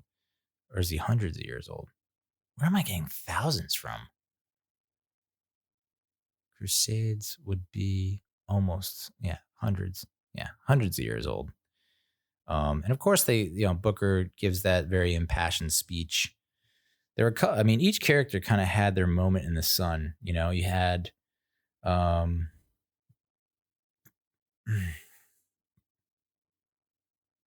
we'll go over what the top critics said, and then we'll get into that. But frustration, anxiety. So that, you see that coming through with Charlize Theron, mostly through Charlize Theron. She basically wants to quit on the world, especially after that they got ambushed. She's just like, I don't want to do this anymore because I don't think that we're making a difference. There's more evil and bad in the world now more than ever. And I don't know that we're just shoveling shit against the tide. She didn't say that. I'm paraphrasing, but that was one of my mom's favorite expressions: shoveling shit against the tide. So yeah, she feels like, well, what's the point of this anymore? Like, what good are we doing? And you find out towards the end, butterfly effect, motherfucker. One critic said, if sequels are made with the same equal mix of character-based narrative and kick-ass action, then the old guard could represent the next franchise to become excited about. Yeah, I guess I could buy that. I mean, they said that the writer of the graphic novels, he did 4 installments of the graphic novel. So there's potentially, you could be looking at 4 of these movies, but I don't know. It seems a bit excessive. This was before all the news came down, but there's interest in this. There's interest in the sequel. Second one is already in the Netflix's pipeline with signed contracts by the main characters. So yeah, we're definitely going to get a second one. That's for sure. Especially given the ending. So I guess I can talk about it now. If you still interested, that ending set up a sequel very nicely. So, basically the story of Quinn, there was like a interesting vibe there. They were kind of, her and Charlize Theron, Andy and Quinn, like fought side by side, and they seemed super close. And I know, I'm this like whatever cisgender straight normie. Is that how you're supposed to say it? But I got like we're closer than friends vibe from those two. So there's potentially something else going on there. But they were, you see them through the times, through the years, and like they were tried as witches and burned alive, and they just couldn't be killed. And so they ended up separating them and putting, Quinn in an iron coffin and throwing her off the side of a boat somewhere into the ocean.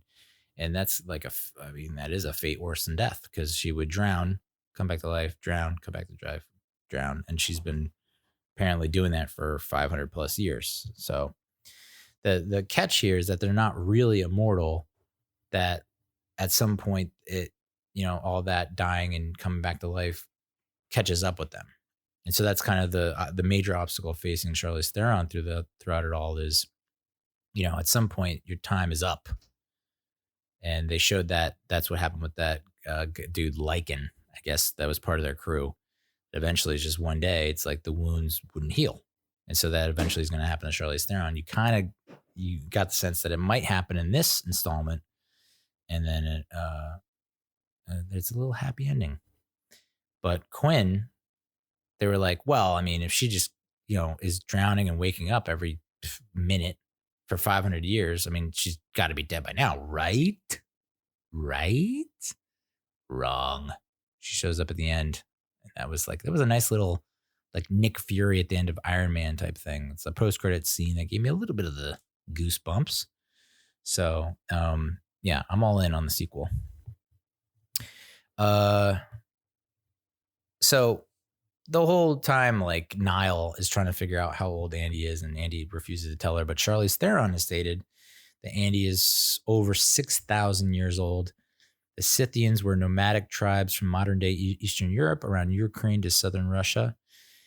They are what is now known as southern Russia. They lived 2,600 to 2,300 years ago, so Andy is at least 2,300 years old. Andy calls herself Andromache of Scythia. Scythians are known to have existed from about the 7th century BC up until the 3rd century BC. So, yeah, 6,000 years old. All the shit she's seen. That's got to be kind of cool. I know she's probably tired, but it's got to be kind of cool. Don't you think? When Andy gives Nealâ her own phone back, the lock screen's date lists Sunday, April 21st. Now, this is a nice little bit of trivia. This is like you were like got a Hawkeye for that kind of shit. There are two assumptions about the time of the movie. Either it takes place in 2019 or in the slight future when the next occurrence of April 21st is on a Sunday, which will be 2024, followed by 2030.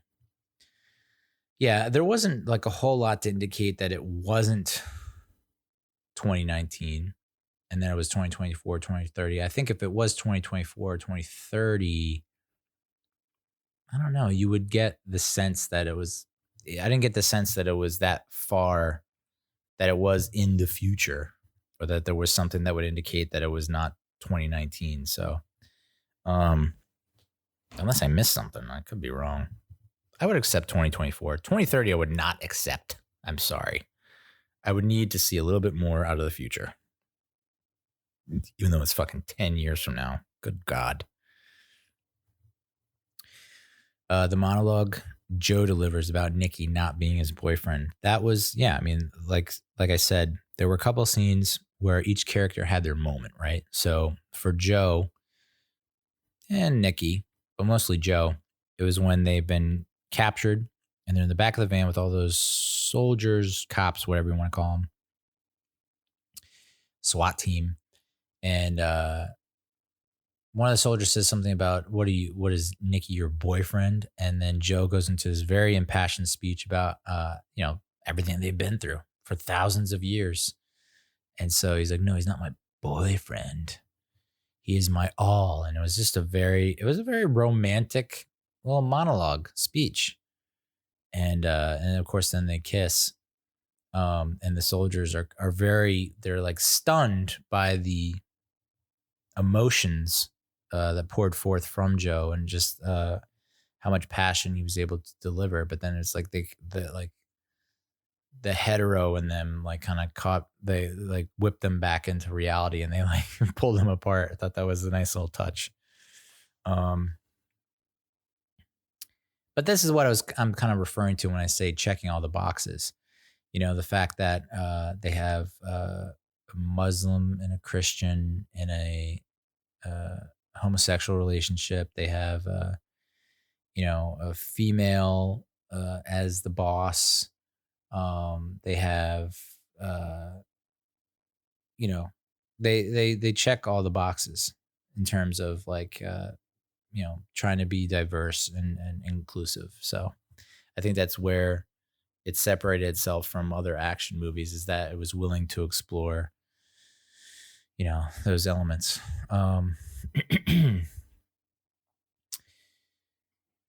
So Booker, and this is obviously something that they had to address, was like, what about your loved ones? What about your family? And like, how does this work? A lot of this is like fish out of water type environment scenario where Nealâ is she's new to the game. She doesn't know what the fuck's going on. She's in disbelief. Is this real? Is this real? Interesting that like, that was funny that, she tries to run away at the beginning. Charlize Theron like shoots her in the head and you see that heal. Just, and then her finding out that they're not exactly immortal, that they do have a time and we don't know when that time is up. And she was like, you shot me in the head. And Charlize Theron was like, you're too new and fresh. It's like, you sure about that? So, but Booker gives an impassioned speech to Nealâ. Not a speech per se, but he kind of reveals a lot about his backstory and how like he had to watch his loved ones die. And one of his boys, his youngest, his oldest, I forget what, put the onus and the blame squarely on him. Like, hey, you have this power, you have this ability to heal. Can you just give me this power? Can you just give me this ability to heal? And he's like, it doesn't work that way. I'm sorry. Like, I wish I could, but I can't. So then you see the son, like, I guess had cancer or something like that, just lashing out at him. And, it's something you got to deal with. Seeing all this death and knowing that you can't, or you're not going to die for a long, long time. It would, yeah, I can see why it would cause you to be cynical, skeptical, bitter, jaded, name it, you would just become desensitized. So it's to me, it's super impressive that Charlize Theron has gone 6,000 years and just now she's like, I don't know if I should be doing this anymore. It's like that whole thing, like, from Lethal Weapon, like, I'm getting too old for this shit. It's like, you are definitely too old for this shit. You've seen the worst of the worst, and yet you're still plugging away. So kudos to you. And that's the whole kind of character arc for Charlize Theron and for Nealâ, is that Nealâ kind of buys into it by the end and comes to their aid, comes to their defense, and makes Charlize Theron, like, rejuvenates Charlize Theron and her willingness and her enthusiasm for the job. But also it helps that the Chiwetel Ejiofor, Huda. God damn. I'm gonna call him Chiji Copley. I'll just call him by the character's name. It probably works as well. Copley. Yeah, so you find out Copley's wife ended up passing from ALS. And so this is his modus operandi, his impetus, what drives him, his goal, his objective is like, finding out why, this crew of superhumans, I guess you could say, the secret to the sauce. And so that he can prevent others from losing their loved ones like he had to lose his.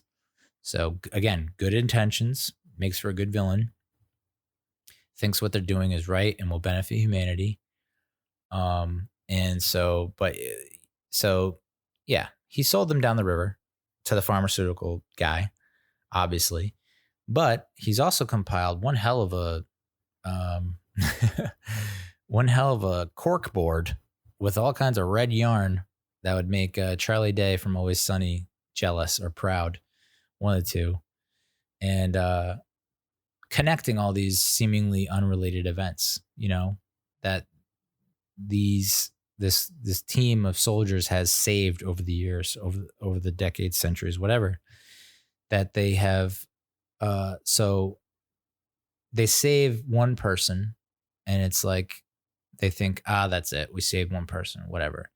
But this Copley dude is tracing it, and he's saying, hey, if this person died, they aren't able to procreate, or they aren't able to have this person, this son or daughter, who then has a son or daughter, who then cures diabetes, or, whatever it is, cures whatever, polio, or who invents this thing that benefits humanity, or who has done a greater good for the human race, that without you saving that person's life, then down the road, that doesn't happen. So who knows what the timeline looks like? Who knows what the landscape looks like if you don't save that particular person? And so that kind of restores the team's faith in what they're doing. And yeah, so I thought that was pretty cool. So there is a point. You are doing good, and what your actions do mean something. And so, it speaks to everyone, really. If you think about it, it's super relatable, because it's like a lot of times you're like, what's the point? Why am I doing what I'm doing? What's the key to life? And what kind of legacy am I leaving? What's the impact? And then you realize, well, something that you've done in your past that you don't think about possibly affected someone's day to the point where it changed their path or their route, or their arc. And maybe they go on to do something great just because of that little interaction that you had, or something little that you did for them. You'll never know about it, but something to think about. Okay. Yeah. So a lot of comparisons to Extraction, Triple Frontier, and Six Underground. This is, I glossed over Extraction, and I apologize, because I do think there were some great points to it. I still think that this is better than Extraction. I did like Triple Frontier a lot. Six Underground is like a whole different bag. I don't think you put Six Underground in the same kind of, it feels different, It's a Michael Bay joint. One critic said that in a past life, this would have been a standard B movie shoot 'em up, but as Prince Blythewood presents it, The Old Guard is an effective and tender bundle of contradictions, a franchise launchpad about, among other things, endings. And it's hard not to compare this to Atomic Blonde. I would say Atomic Blonde had cooler action sequences. Maybe I'm misremembering, but I do think that Atomic Blonde had some pretty badass action sequences. And I think Charlize was more of a badass in Atomic Blonde, or at least more alluring in Atomic Blonde than she was here. Here in this character, Andy, is I get it. She's 6,000 years old, and it's like she's weathered and beaten down and unsure of if she wants to continue. But Atomic Blonde was just so rife with just pulsing with, I don't know, it was just erratic. Oh boy. Horny much? Another critic said this one never loses sight of the human part of Superhuman. Pretty good synopsis. Another critic said, even with its drawbacks, The Old Guard weaves some new ideas into a familiar genre and is worth taking a flyer on for the action movie lovers. Yeah. I'm sure there are people who love the old school action movies that are like, what the fuck? But, they put a nice, interesting twist on everything.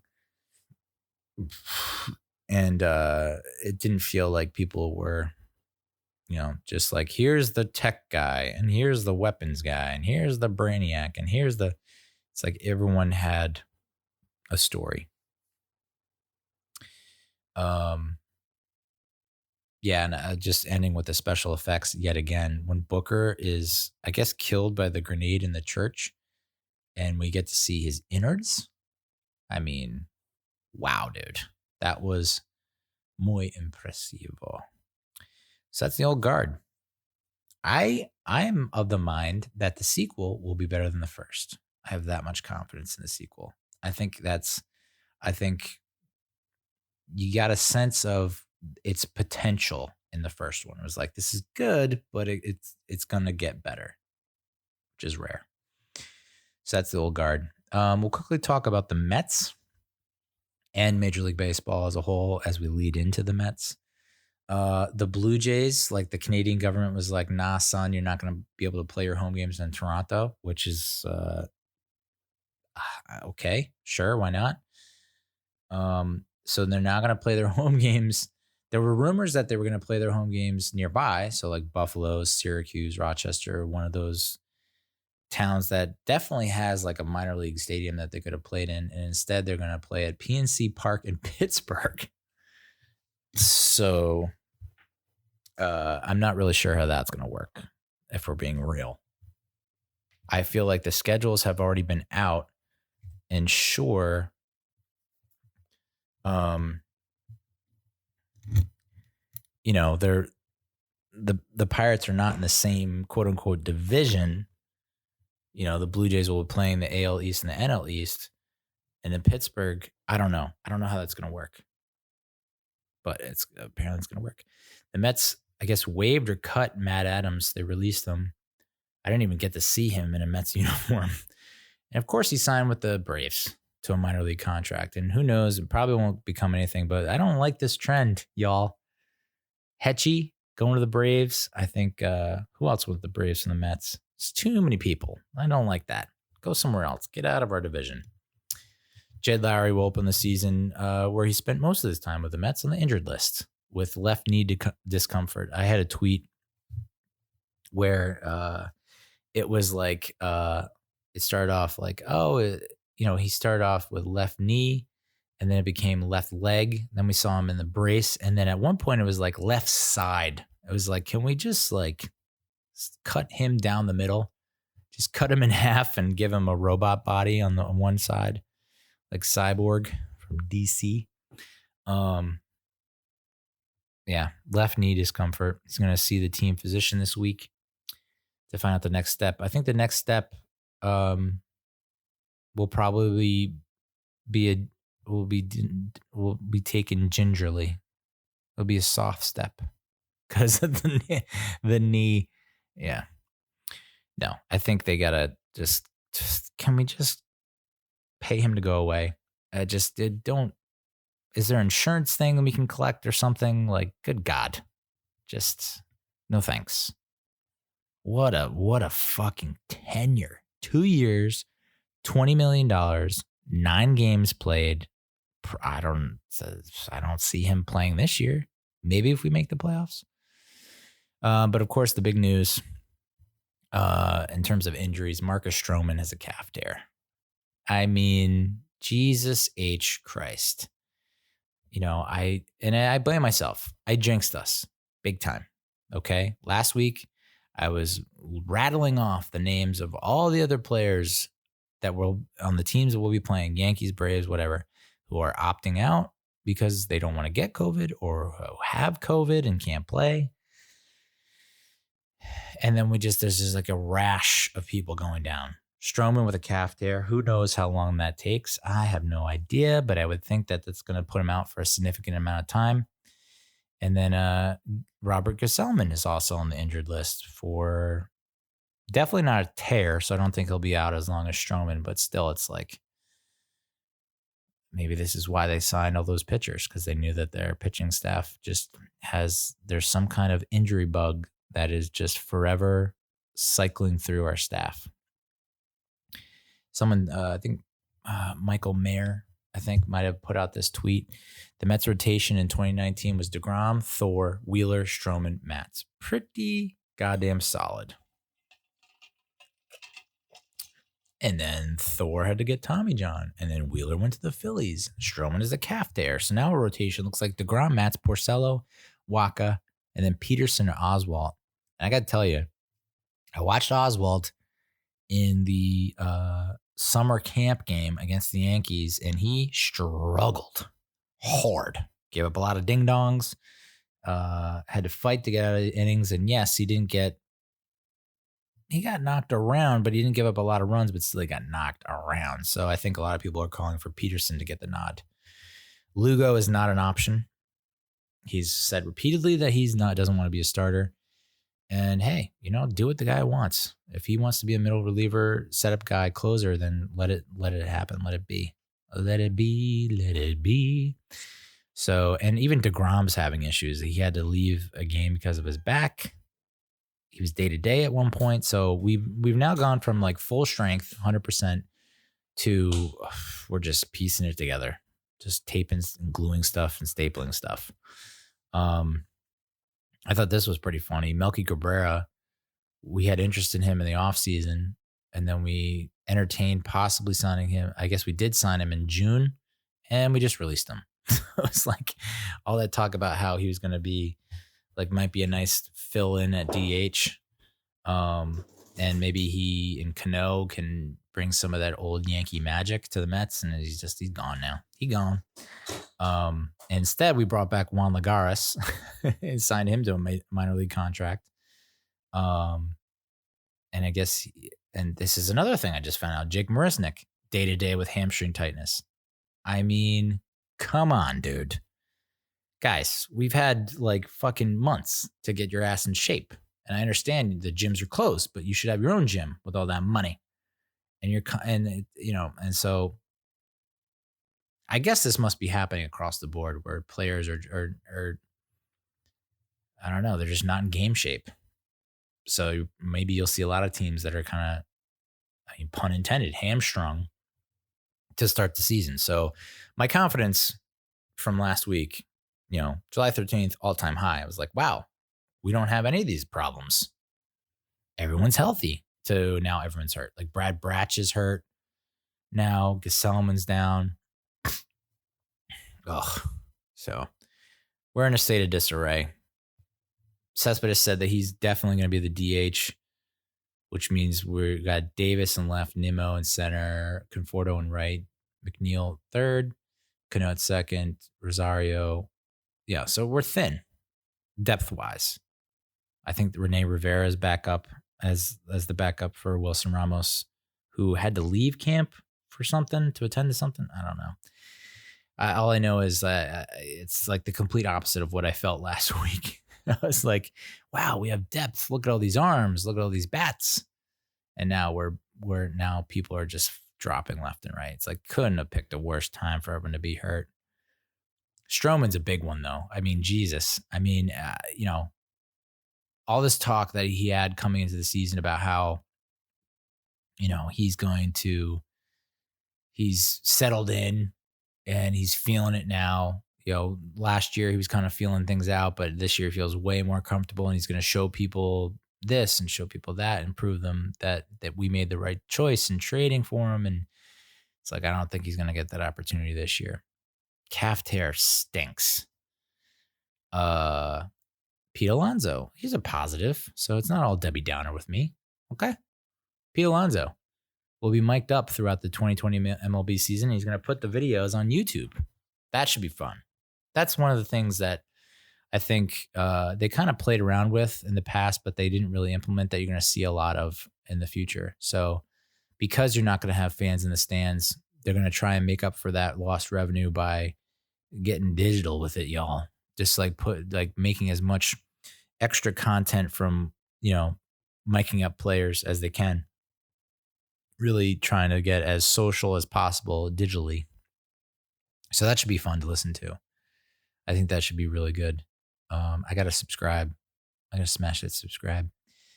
We talked about the cardboard cutouts last week, and I was vehemently against it. And I think I brought it up this past weekend with some family members, and they were like, that's ridiculous. The more I'm thinking about it, the more I like it. I don't know. I think it could be cool. There's I forget who put it out, but they actually put like the prices, the costs that fans had to pay to get their cardboard cutout in the stadium. And the Mets, it's $86 if you go through the team, because 86 last World Championship, and then it's $69 for the 7-line army. So I don't know how the 7-line army got like a discount on that, but I might have to partake in that.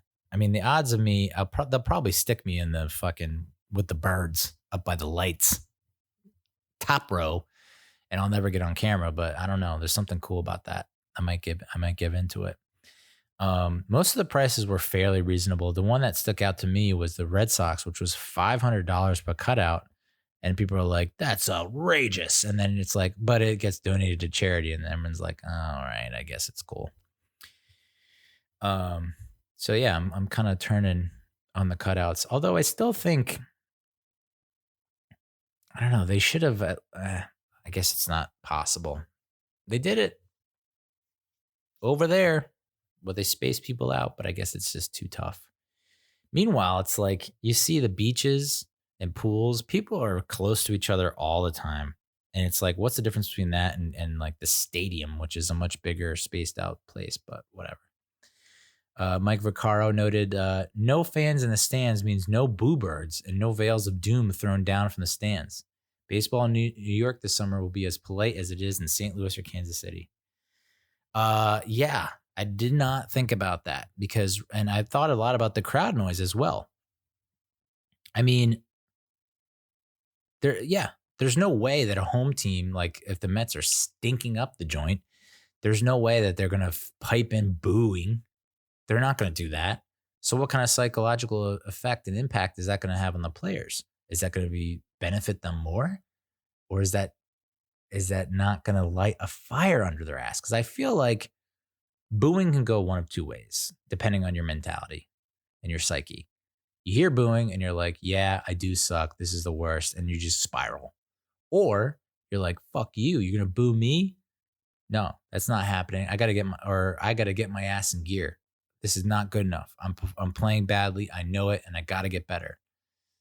So it'd be interesting to see without booing what happens. I've also been interested to know, like from a standpoint, I guess they're borrowing a lot of, which is smart, from the video games. So like Madden for football, but the show maybe for baseball, where they have programming like if someone hits a double in the gap, this is the crowd noise we're going to play. If someone hits a home run that barely gets over the wall, we'll play this. If someone hits a home run that's a monster shot, that's a no doubter, we're going to play this crowd noise. It can't be the same crowd noise every time. That's going to get like ridiculous. You can't play the same. And you could see it like in the Mets Yankees game where it was like 9-0 towards the end, and like Rosario gets a base hit up the middle and scores one, and it's like, yeah, I don't think the crowd's going to do that. So I'm sure we'll have a lot of fun with that down the road, where it's like, how do they determine what noise? Like, there's got to be some operator being like, okay, it's a tie ball game, single up the middle, run scores, I play this. Like, it's got to be this huge fucking like soundboard or something like that. But I guess they're getting help from the video game publishers, which makes a lot of sense. So very smart, savvy move on their part. But again, no boo birds. What the F? So that's the Mets. I know we went quickly through it, but hey, time is of the essence. Time is money. Let's talk about the NFL and the Giants. The NFL has made an offer to players to scrap all preseason games. How's that going to affect the Giants? Well, young team, new coaching staff. A lot of people are saying recipe for disaster. Like a lot of the beat reporters are just saying, this is not going to be great. This is going to be bad.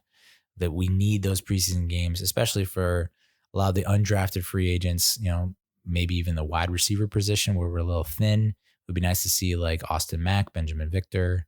There was one other guy from LSU, Derek Dillon, maybe. So it would behoove them. But I guess the players union asked for it. And I don't know if they agreed to it. I think they just agreed to do it today. So we're looking at no preseason games, which could be rough, especially since everything else has been cut out. So like the first pads game action that a lot of people will see will be like the week 1 regular season. So it should be some interesting football, a lot of slap it football in the first 4 weeks. Probably we won't see like tight professional football until like October. The league said players will be tested daily for the coronavirus for at least the first 2 weeks of training camp per the league's new testing protocols, which makes sense. I saw that there were a lot of tweets and whatnot from players saying like, hey, hashtag we want to play. Kind of that same social media campaign that a lot of the Major League Baseball players were putting out there when, they were going back and forth with the owners about how many games to play. And I guess the NFL has had the most time out of any of the leagues or organizations to get their shit together, and it hasn't. So that's kind of disappointing to hear. It's like, let's go figure it out. A lot of smart people in the building. No. Yeah, maybe. Like, just put protocols in place.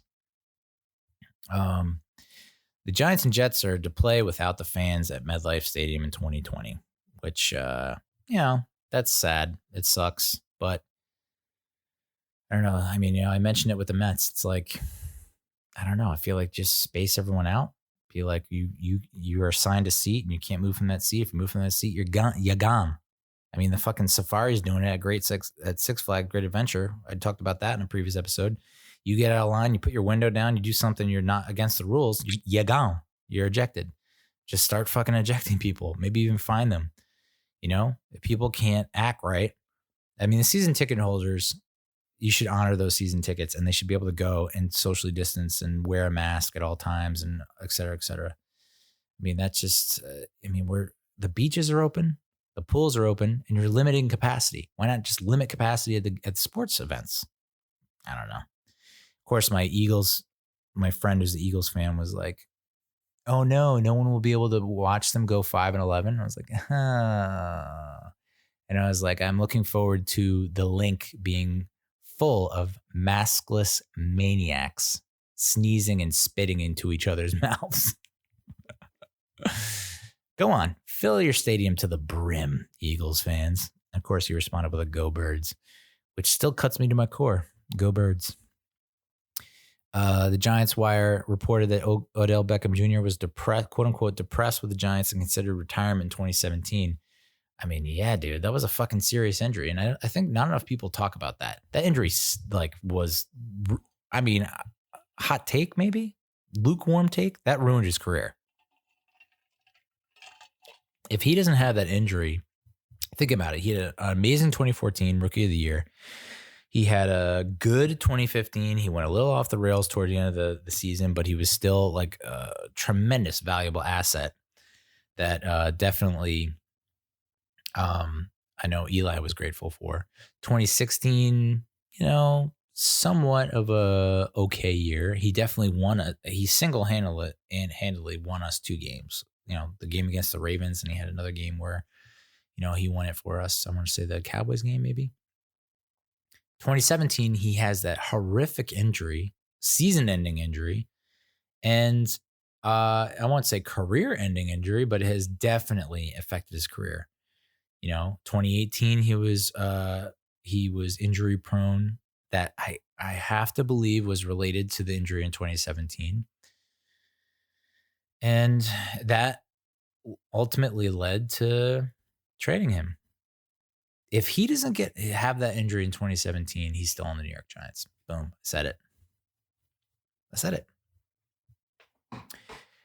Of course, it didn't help what he was saying and all this off the field bullshit and the perception that a lot of older Giants fans in the front office had of him, Gettleman included, but when you're that talent deprived and you have a tremendous talent that no one knows has, been so seriously affected because of that injury, you got to get returns for him because his lifespan, not lifespan, half-life, no, expiration date is quickly approaching. So ultimately, it looks like the right move that we traded him away. But oh man, in an alternate reality, he doesn't get hurt in 2017. He's still on the team, and we're crushing it. He's still winning ball games for us. R.I.P. in peace, Odell Beckham Jr. Whoa, that guy's grave. The Giants have only signed one of their 10 draft picks. Ugh.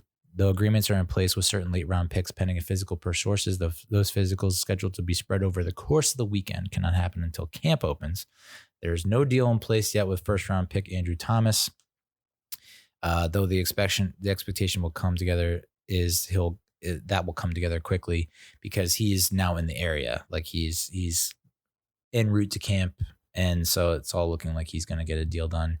Same thing happened with Saquon and Danny Dimes. So I don't think that's much to worry about. I think, just people being safe, precautious, whatever. Making sure that they do their due diligence, which my wife knows a lot about. She didn't do due diligence on me.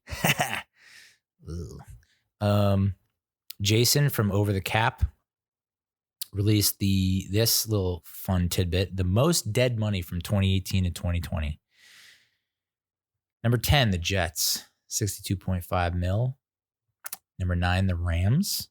Number 8, the Browns. Number 7, the Panthers. Number 6, the Broncos.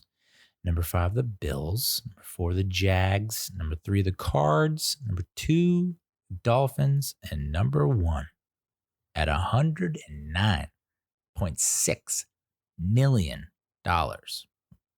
over 3 years. The New York Football Giants. Holy shit. The NFL average is 58.1, and we doubled that. Almost. Yeah, a lot of dead money. And you want to crucify Dave Gettleman, and you probably have a lot of reasons why.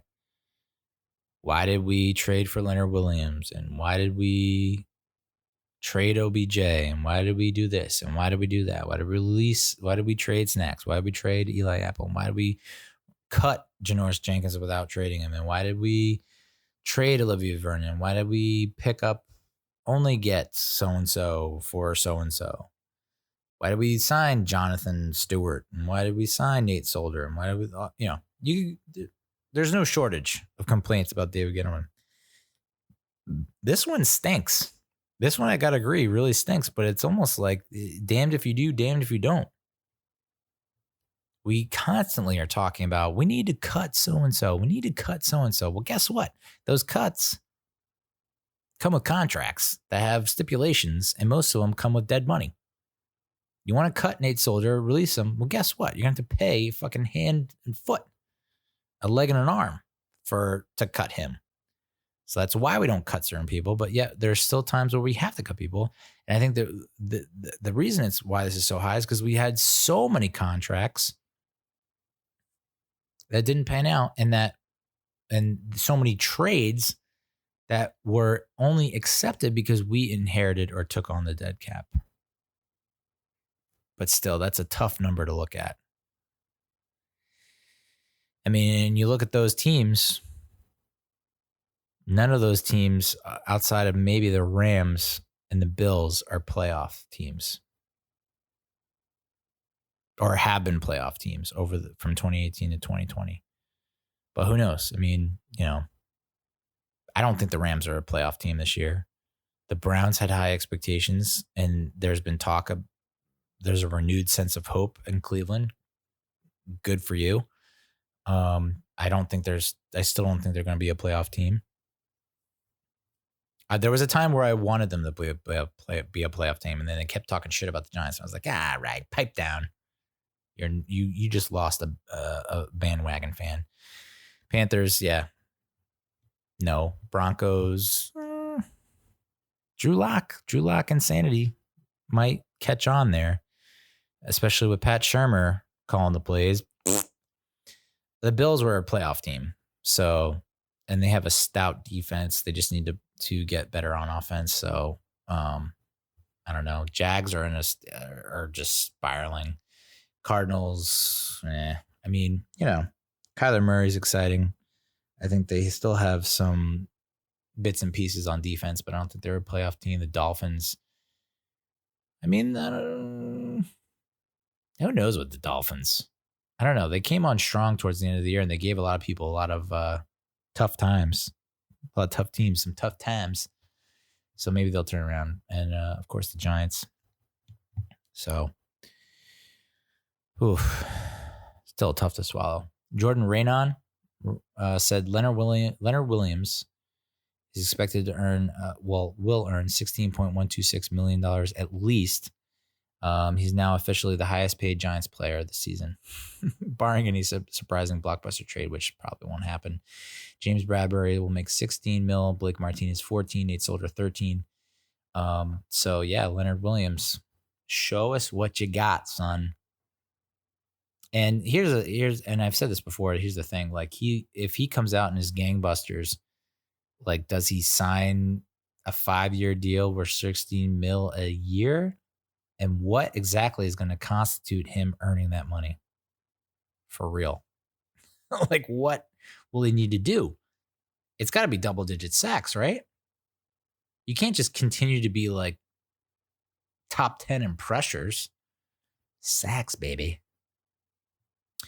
PFF said that since joining the Giants in Week 9 of last season, Leonard Williams ranked 8th in total pressures among interior defensive linemen. So, I mean, it's a major reason why we put the franchise tag on him. The major reason why Gettleman wants to get a long-term deal done. I just don't think Leonard Williams sees himself earning that with the Giants.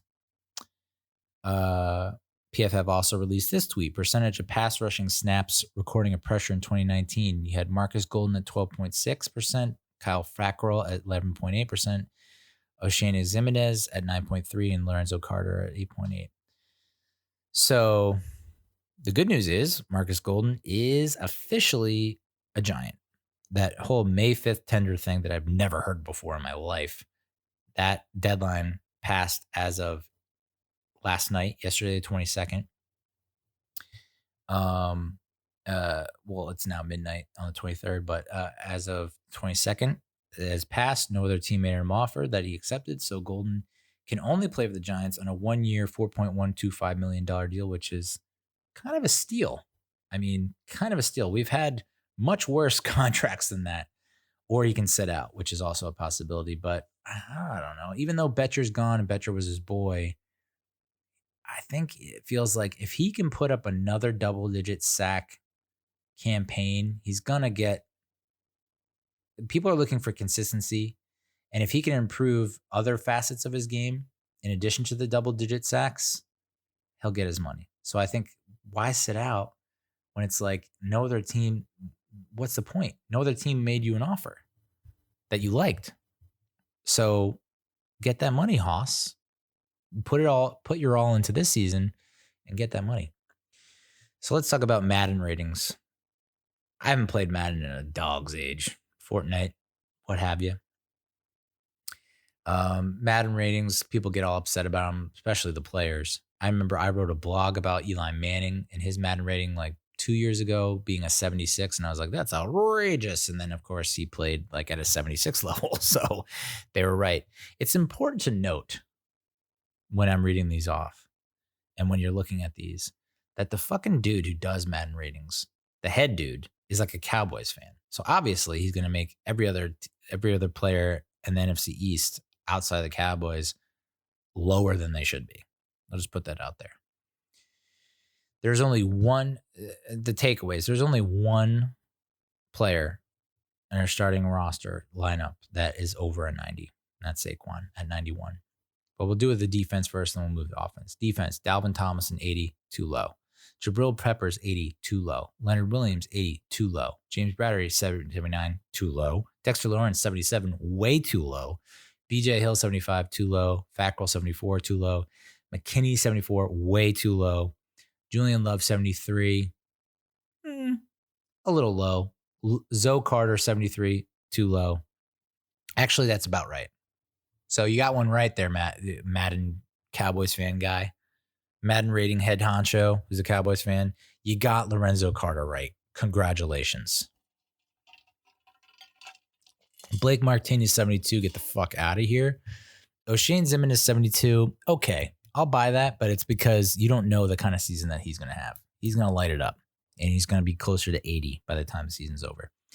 David Mayo 68 is just preposterous. Ryan Connolly at 66 is a slap in the dick, in the face, and I will not accept it.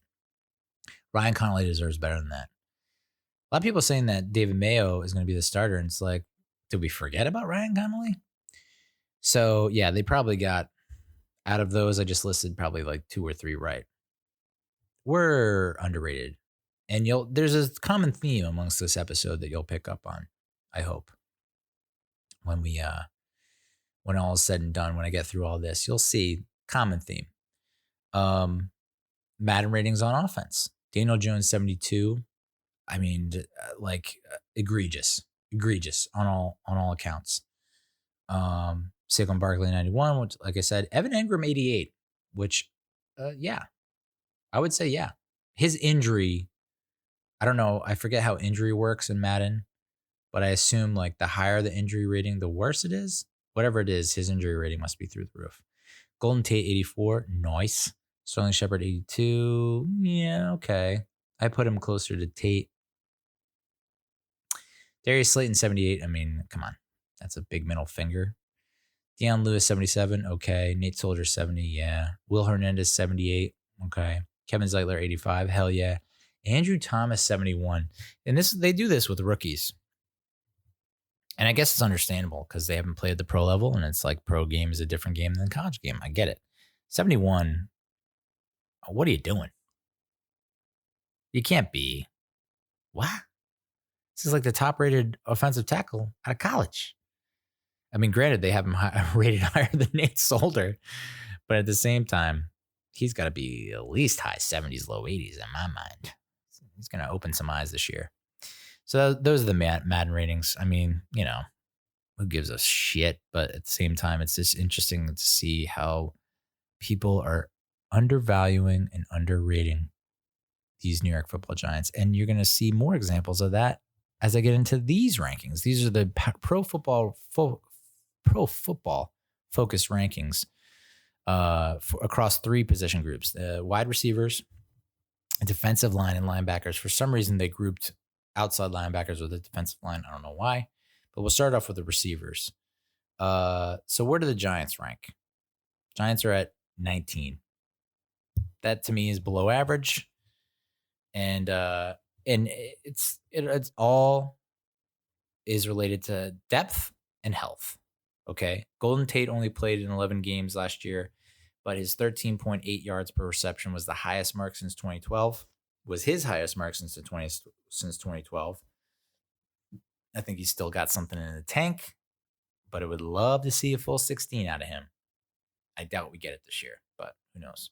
Sterling Shepard only played in 10 games last year, but was on pace for a 91 catch season.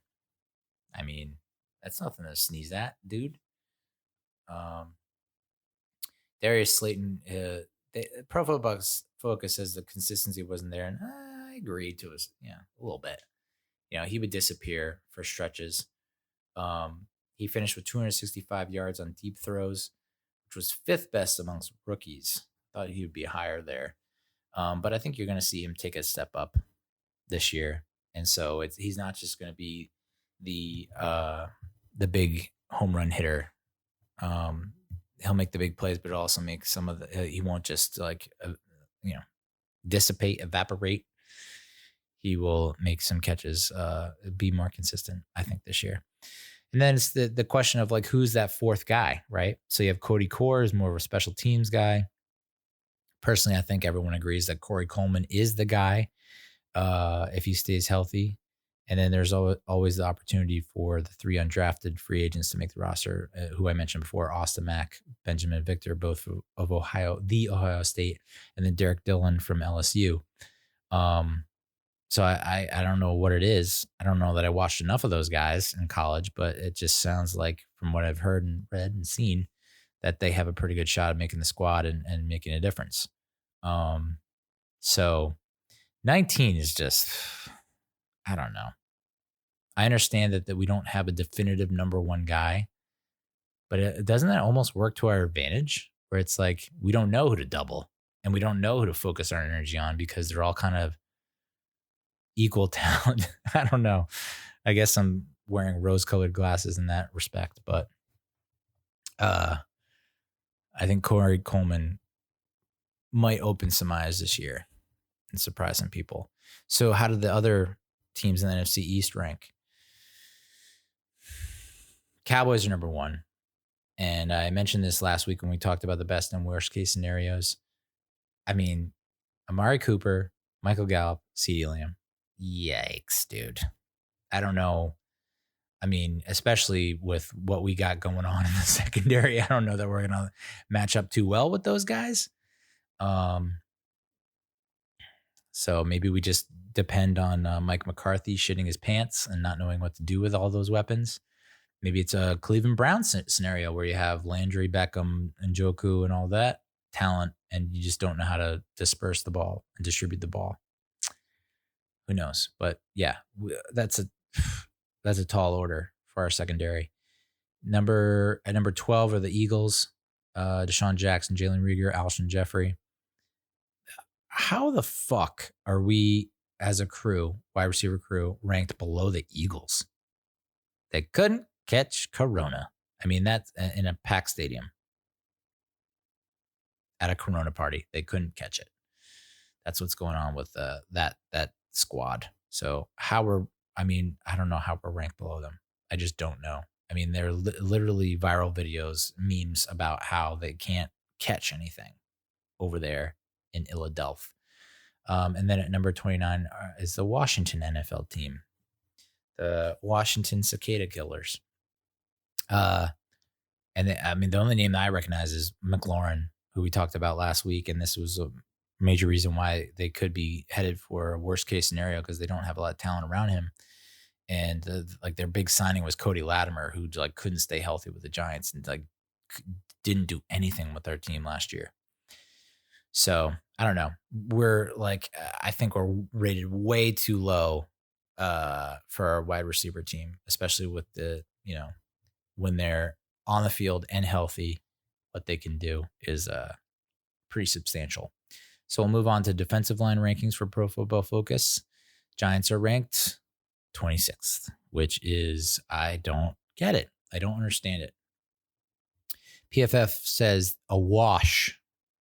That's an actual word. A wash with powerful run stoppers. All four players earned a PFF run defense grade above 70 last season, but none was a difference maker as a pass rusher. Dexter Lawrence had only 30 total pressures from 412 rushes, which falls in the category of, quote, good for a nose tackle. Okay. And Leonard Williams' pass rushing grade improved after he was traded to the Giants, but still wasn't where we need him to be, basically. And that front three or four, depending on the alignment, relies on squeezing the pocket, but that only works when you have pressure from the edge. And so far we have Lorenzo Carter, Oshane Ximines, Fackrell, and Marcus Golden. Carter has flashed ability here and there. Ximines, this I disagree with what they said about Ximines, has yet to show he can translate his college production to the NFL. Okay. Disagree. Strong disagree. And Fackrell's production has come in spikes and flashes, never managed to be a consistent threat. So, consistency. That's what PFF is looking for, and we just that crew has not delivered it. Not a lot of proven players, and since the league is a pass happy league, we're not able to thwart that, which stinks. Number 2 is the Eagles. Number 3 is Washington. Number 14 is the Cowboys. So, yeah, our offensive line is in for a rude awakening. I mean, they already know what they're dealing with, but these defensive lines are only getting better over the years. And they have their hands full. So, I don't know, maybe Thomas will be able to bring something. And who knows what Parrott and Lemieux and all that new talent, the young talent can bring to the table. But holy fuck, man. I don't know. Maybe this, we'll utilize the RPO more, which was effective for Jones. He was very effective utilizing the RPO, and maybe that will offset, the strengths of the defense. In terms of linebacker ratings, Giants are 23rd. Last year, they graded at 54.5. Blake Martinez had a top 10 season against the run in 2016, and then a top 10 season in coverage in 2018. But he just has 1 year with an overall grade above 70. That was 2 years ago. David Mayo ranks second in the league with a 90.1 grade against the run, but a 48.8 coverage grade. Yuck. Ryan Connolly returns up to grading at 57.1 as a rookie, which seemed low. I thought he did really well as a rookie. So I don't know what they were looking at. People are just assuming that Mayo is going to win the starting job, and it's like, well, let's see what Ryan Connolly's got. But just from a hunch, I would think that Connolly maybe is better in coverage than Mayo. Regardless, I think those are two run stoppers, and that was a major reason why we drafted Tay Crowder and TJ Brunson in the 7th round, is because it feels like those guys might be better in coverage. Number 2 is the Cowboys. So the Cowboys have a pretty stacked front 7. In the box, it looks like they're going to be pretty good, but their secondary, not so good. So if we can just provide some maybe max protection, we can, keep someone in to chip away at a lot of the pass rushers, that we should be able to take advantage of the secondary. Washington is ranked 24th and the Eagles are ranked 27th. So, we're not going against, if we can just find a way to survive the storm from the front, the guys in the trenches on the other side of the ball, then there is a possibility of us maybe matching up Saquon or Deion Lewis on some linebackers, so that, if time is short, that was a problem for Jones a lot of the time, was, taking too much time, not getting rid of the ball quicker. And so I would think that Garrett would take advantage of a lot of these porous, below average linebacking crews, at least with Washington and Philly, and utilize Saquon and Deion Lewis more underneath, quick hitting, and then they get a one-on-one move, pick up some yards. ESPN ranks the Giants as 29th in future power rankings. Now, this is looking at the next 3 years. 29th is just, oh boy. I don't know how they put that number down with an honest face, a straight face. Their reasoning, why the offense could take a quantum leap, which is true. Lots of young talent and lots of potential there. Lots of prospects, especially with this recent draft on the O-line. Reinforcements that we got. The defense is a concern at all 3 levels, which, I mean, all 3 levels? I don't know about that. A year or two from now, the Giants could still be about 3 pieces away on defense. New York is still unspectacular at some defensive line and linebacker spots. And I think, they mostly got that ranking. At least Big Blue View thinks they got that ranking because of Dave Gettleman. He's not a popular dude. So last year we ranked 30th. So we got 1 spot where we improved by 1 spot. I mean, that's something. But so what's the takeaway from all these? Why did I just rattle off all these really low, awful rankings? Because that is right where we want to be, folks. That is right where we want to be. I would hate to be ranked number 1 across the board like the Eagles or the Cowboys or any of that shit. I would hate it, because all you can do is disappoint. It relates to what I was saying about Fantasy Island and movies that have poor Rotten Tomatoes rankings. There's only one way, and it's up. That's the only direction we can go. So the fact that we are ranked so poorly across the board, across so many positions, means we can only shock the world. And so I'm actually loving that we are so poorly ranked and rated, because other teams will see that. They will underestimate us, and then we can prove them wrong. So I'm very excited about our prospects for this year and for years to come, because the best has yet to come. We've shown flashes, and the fact that we've shown flashes is a good thing. Now we just have to fill in the gaps and be more consistent, and we'll be a contender. So that's this week's show. That's today's show. Hope you enjoyed it, and we'll see you next time. Adios, muchachos.